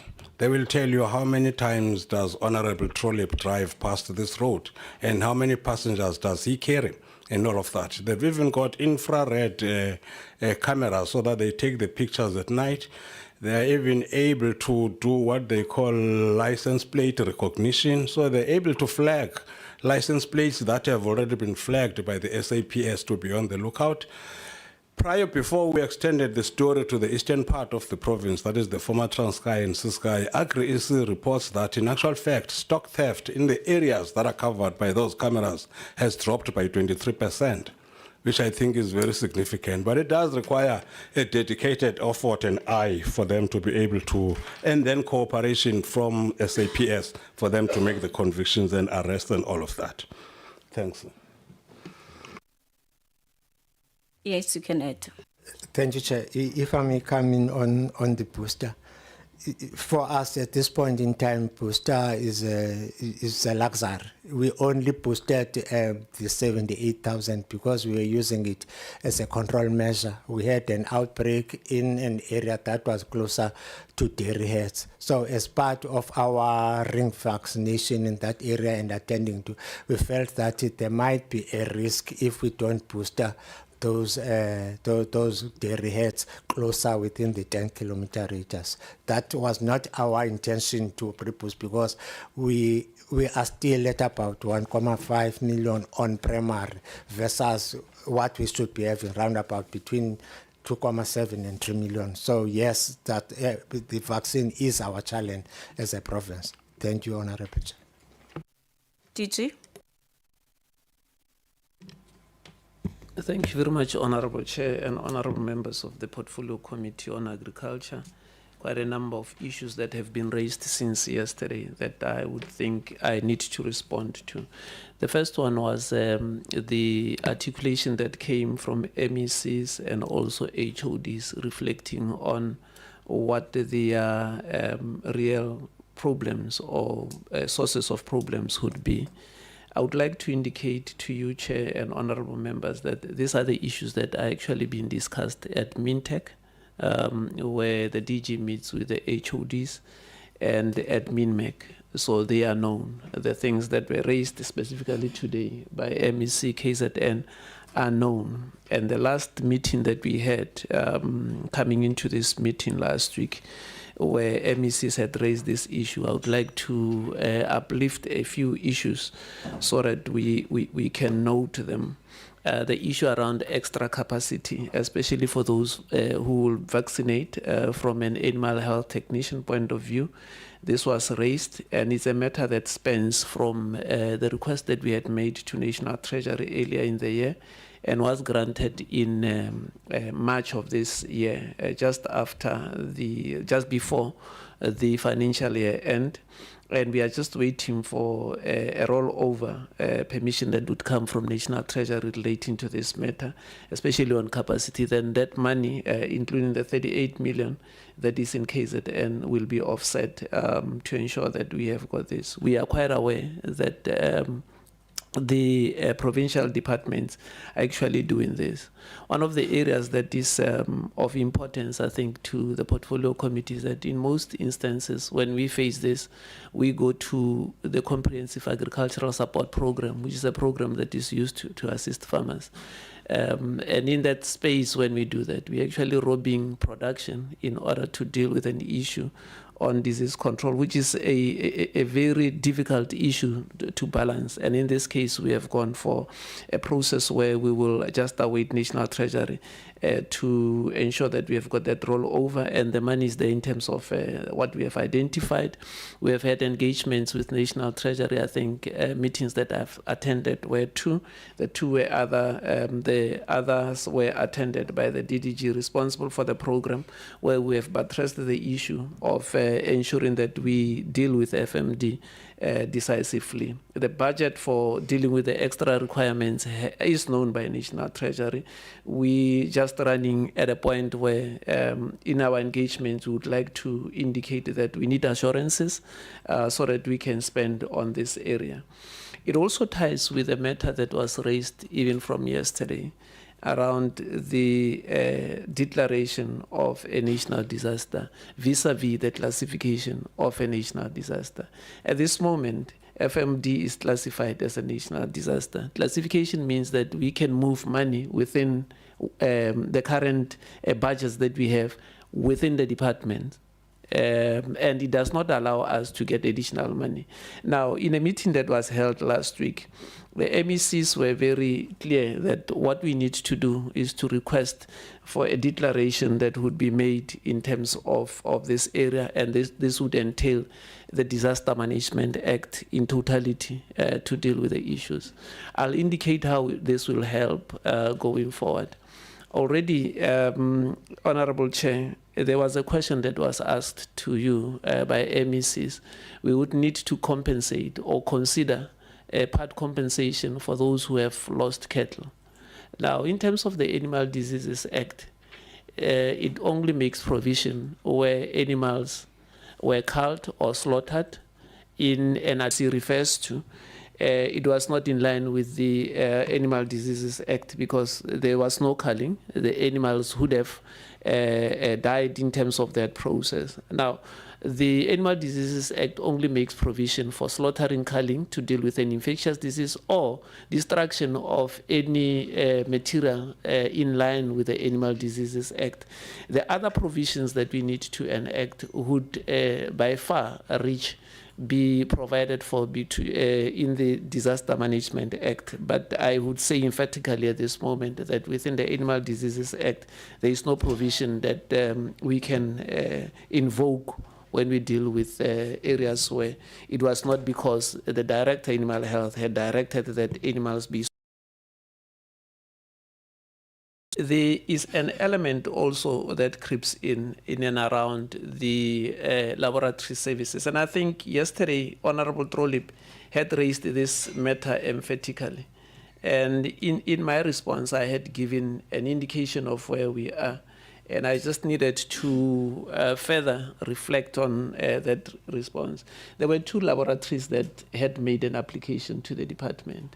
Both those laboratories were visited, and during the visit, they were found to be non-compliant. One in KZN and the one in Western Cape. The one in the Western Cape has been responsive. They are now dealing with the deficiencies that were identified, and we have been given an assurance that by October they'll be ready to ensure that they have addressed those. So October, Western Cape will be running. We're still waiting just for responses from Allerton, which we think that we will be able to get in due course. There's an element around the booster vaccines, and I'm happy that HOD Eastern Cape has touched base on that. The booster vaccines are based on timing based on the first vaccines that you have had, and then the second time in terms of how far you have been able to vaccinate as a province. If we look at the Western Cape and Northwest, one can already see that they are moving into the booster vaccines, and we can even track where these booster vaccines have been delivered. Now, the other areas that have concerns is that you have got provinces that are still in their early or late 50s in terms of vaccination. It would mean that they need to move quite high up in terms of the vaccinations in order for us to move safely into the booster area. Now, part of this that we are having, and I think the normal discourse that we are having around South Africa is that there's an element to say that at this moment we have got vaccines, unlimited vaccine availability, and therefore what is there is the uptake. Even from the beginning, the issue was around the availability of vaccines. That is why the vaccines are coming in that level. The current state is that we, in terms of what the minister had said, was that let's allow for private people to bring the vaccines. That has not yet materialized at a level where you would say that you'd see impact. But in terms of what we have bought, it is all vaccines that has been brought in by national government to ensure that we deal with the current outbreak. The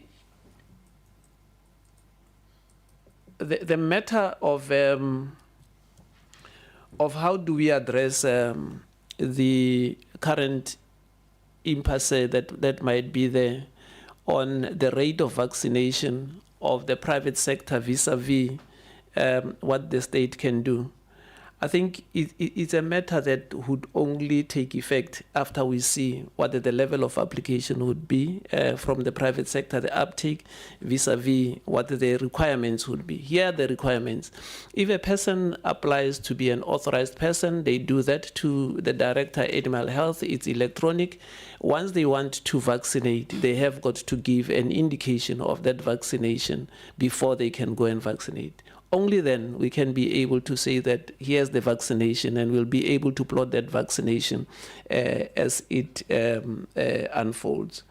Few things, Chair, if you allow me, that I would need to reflect on, but I will only concentrate on the three. From the onset, I think the discussions that we have had here have said that vaccination is only but part of how do we deal with FMD. And I think that's the message that we have got to get here. And there's also a notion that once you have vaccinated, you will never get a reinfection. Vaccination does not guarantee that you'll never get reinfection in terms of that. Just like people who have got flu, let's utilize flu as an example. And therefore, that's something that needs to be captured as part and parcel. What we are trying to do is to ensure that we control the viral route that we have in terms of FMD, and ultimately deal with FMD with vaccination, with an end game that we would want to deal with FMD without vaccination once we are sure that we have controlled this. Now, what stands between vaccination and ensuring that we get to our desired state is that there needs to be movement control in our country.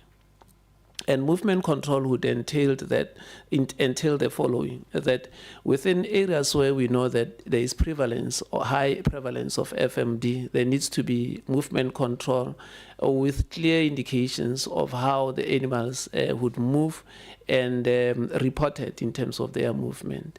Now, yesterday, as the discussions were unfolding, one area that was highlighted was the National Animal Traceability System that we have. We will be making a presentation around the livestock identification and traceability system that we have in South Africa, that we are proposing.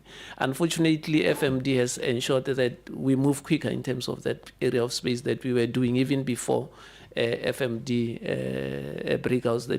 outbreaks that we had. Now, two things. We had commissioned the CSIR, who came and presented to the portfolio committee on the very same matter. CSIR is done in terms of the work. We just need to ensure that we massify. There were pilot projects. In those pilot projects, there were recommendations that came, and we'll be able to indicate that tomorrow. Now, that animal identification scheme would need to interface with other systems.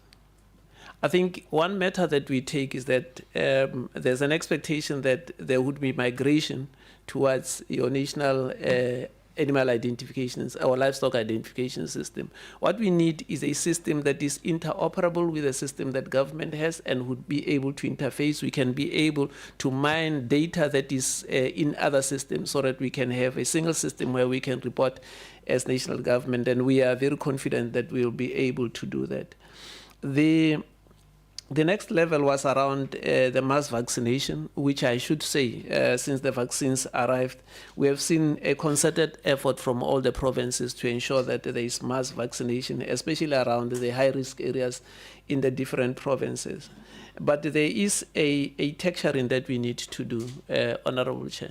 If you look at the Western Cape and you look at the Western Cape, I think they are low-hanging fruits for us to then start thinking about compartments in terms of what we are currently facing and say, in a long run, can't we just deal with them as compartments because they have got low incidences and we can be able to deal with them, and we can sequentially then deal with the other provinces going forward. In closing, Chair, I would indicate that the relations of national government and the provincial departments is of a nature where we have got regular meetings and we take stock of where we are and where we are going.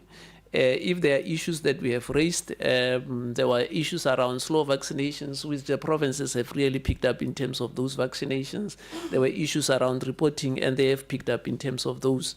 There are other areas that we will also take home in terms of the presentations that we have seen that we can start utilizing. There are best practices within different provinces that we can even uplift and start implementing from a national level. Because one of the areas that was very striking was a presentation that started showing the tailoring of in terms of infection loads in different provinces that I thought was very good in terms of just measuring how we are doing in terms of controls. Thank you very much, Honorable Chair. The department thanks the Portfolio Committee for engaging on these matters. We look forward to the recommendations of the Portfolio Committee, which we will recommendations that the department will implement without any hesitation. Thank you very much, Chair. Thank you so much, DG and the province of the Eastern Cape for providing those responses. Honorable members, the DG, the honorable MECs present here, and officials, as we conclude today's engagement on FMD, the committee wishes to thank you all for your comprehensive presentations and your commitment to combating the foot and mouth disease outbreak. The committee notes the significant progress made in scaling up the national vaccination program. The announcement that government has secured 17 million vaccine doses with an additional 4 million expected, together with measures to broaden vaccine distribution through the private sector and expand the pool of authorized vaccinators, represent an important shift towards a more collaborative national response. The committee further welcomes the encouraging progress made by several provinces, in particular the Northwest, the Free State and KwaZulu-Natal's vaccination of more than 1.3 million cattle within their boundaries. This demonstrates what can be achieved through coordinated planning and implementation despite severe resource constraints. The following conclusion can be drawn. The Northwest has vaccinated close to 85%, the Free State over 50%, and KwaZulu-Natal has also over 50%. With the vast populations in KwaZulu-Natal, 3.5 million and Free State 306 million and Free State 306 million, it is understood that more resources are required to cover the vast areas in these areas, including the Eastern Cape Province. We are also observing that the Eastern Cape Province requires assistance. The province have the largest herd of cattle and are currently under 40% vaccinated of 3.6 million cattle. We did receive and we did observe that currently they are sitting at 32% cattle that are vaccinated. Similar progress is noted in Gauteng, Mpumalanga, Limpopo, and Northern Cape, as well as the Western Cape, which reflects the dedication of our vets, professionals, and frontline officials working under difficult circumstances. However, this engagement have also highlighted several systemic challenges that continue to undermine the country's ability to contain and ultimately eradicate FMD. Firstly, the committee is deeply concerned about the severe shortages of veterinary personnel, the animal health technicians, data capturers, and other technical staff across provinces. High vacancy rate are slowing the vaccination campaigns, surveillance, reporting, and data management. It is neither sustainable nor efficient for highly skilled veterinary professionals to spend valuable time on administrative work when their expertise is needed in the field. Secondly, the committee notes that inadequate funding remains one of the most significant constraints.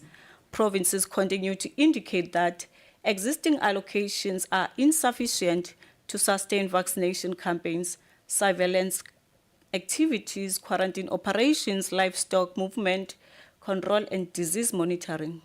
Sustainable funding must become a national priority if South Africa is to restore its animal health status and protect export markets.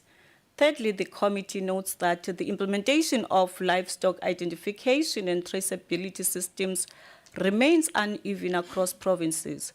Whilst encouraging progress has been reported in some provinces, others continue to face shortages of electronic identification tags, computer equipment, technical support, and personnel. An effective traceability system is no longer optional, it is fundamental to disease control, market access, and international confidence in South African livestock products. The committee is equally concerned by weaknesses in enforcement, the lack of municipal animal pounds, porous provincial and international borders, illegal movement of livestock, inadequate quarantine infrastructure, and inconsistent compliance with reporting obligations continue to undermine disease control efforts. These challenges require stronger intergovernmental coordination involving national, provincial, and local government together with law enforcement agencies. The committee also notes the importance of improving collaboration with the private sector and organized agriculture, while compliance with reporting requirements has improved in certain provinces. Greater consistency remains necessary to ensure reliable surveillance data and informed decision-making.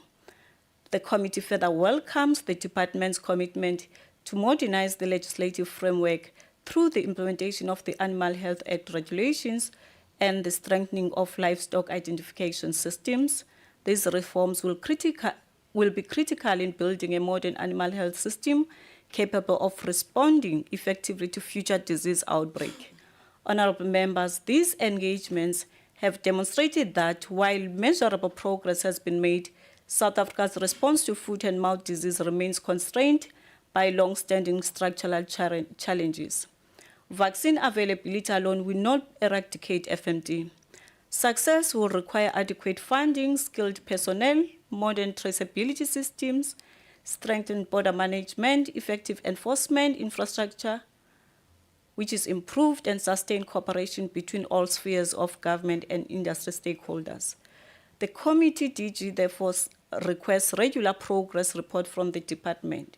However, those reports must incorporate the following: vaccine procurement and distribution, provincial vaccination targets and performance, recruitment of vets, personnel, and animal health technicians, implementation of livestock identification and traceability systems, strengthening of quarantine infrastructure and municipal animal pounds, progress in finalization the regulation under the Animal Health Act, and implementation of the long-term national roadmap towards FMD control and eventually eradication. The Portfolio Committee remains committed to exercising robust oversight while supporting all efforts aimed at protecting South Africa's livestock industry, safeguarding food security, preserving export markets, and sustaining rural livelihoods. Honorable MECs and DGs, FMD has been classified as a disaster, which is not the same as declaration of a state of disaster. As the Portfolio Committee, we are advocating for the declaration of FMD as a disaster, which will enable the release of emergency funding and deployment of resources to address FMD, which will eventually assist our vulnerable farmers on the ground, the likes of Mbali Zulu from Mbali Bodari, who lost 211 head due to FMD. On behalf of the committee, I thank everyone for your participation and constructive engagements. The meeting is therefore adjourned.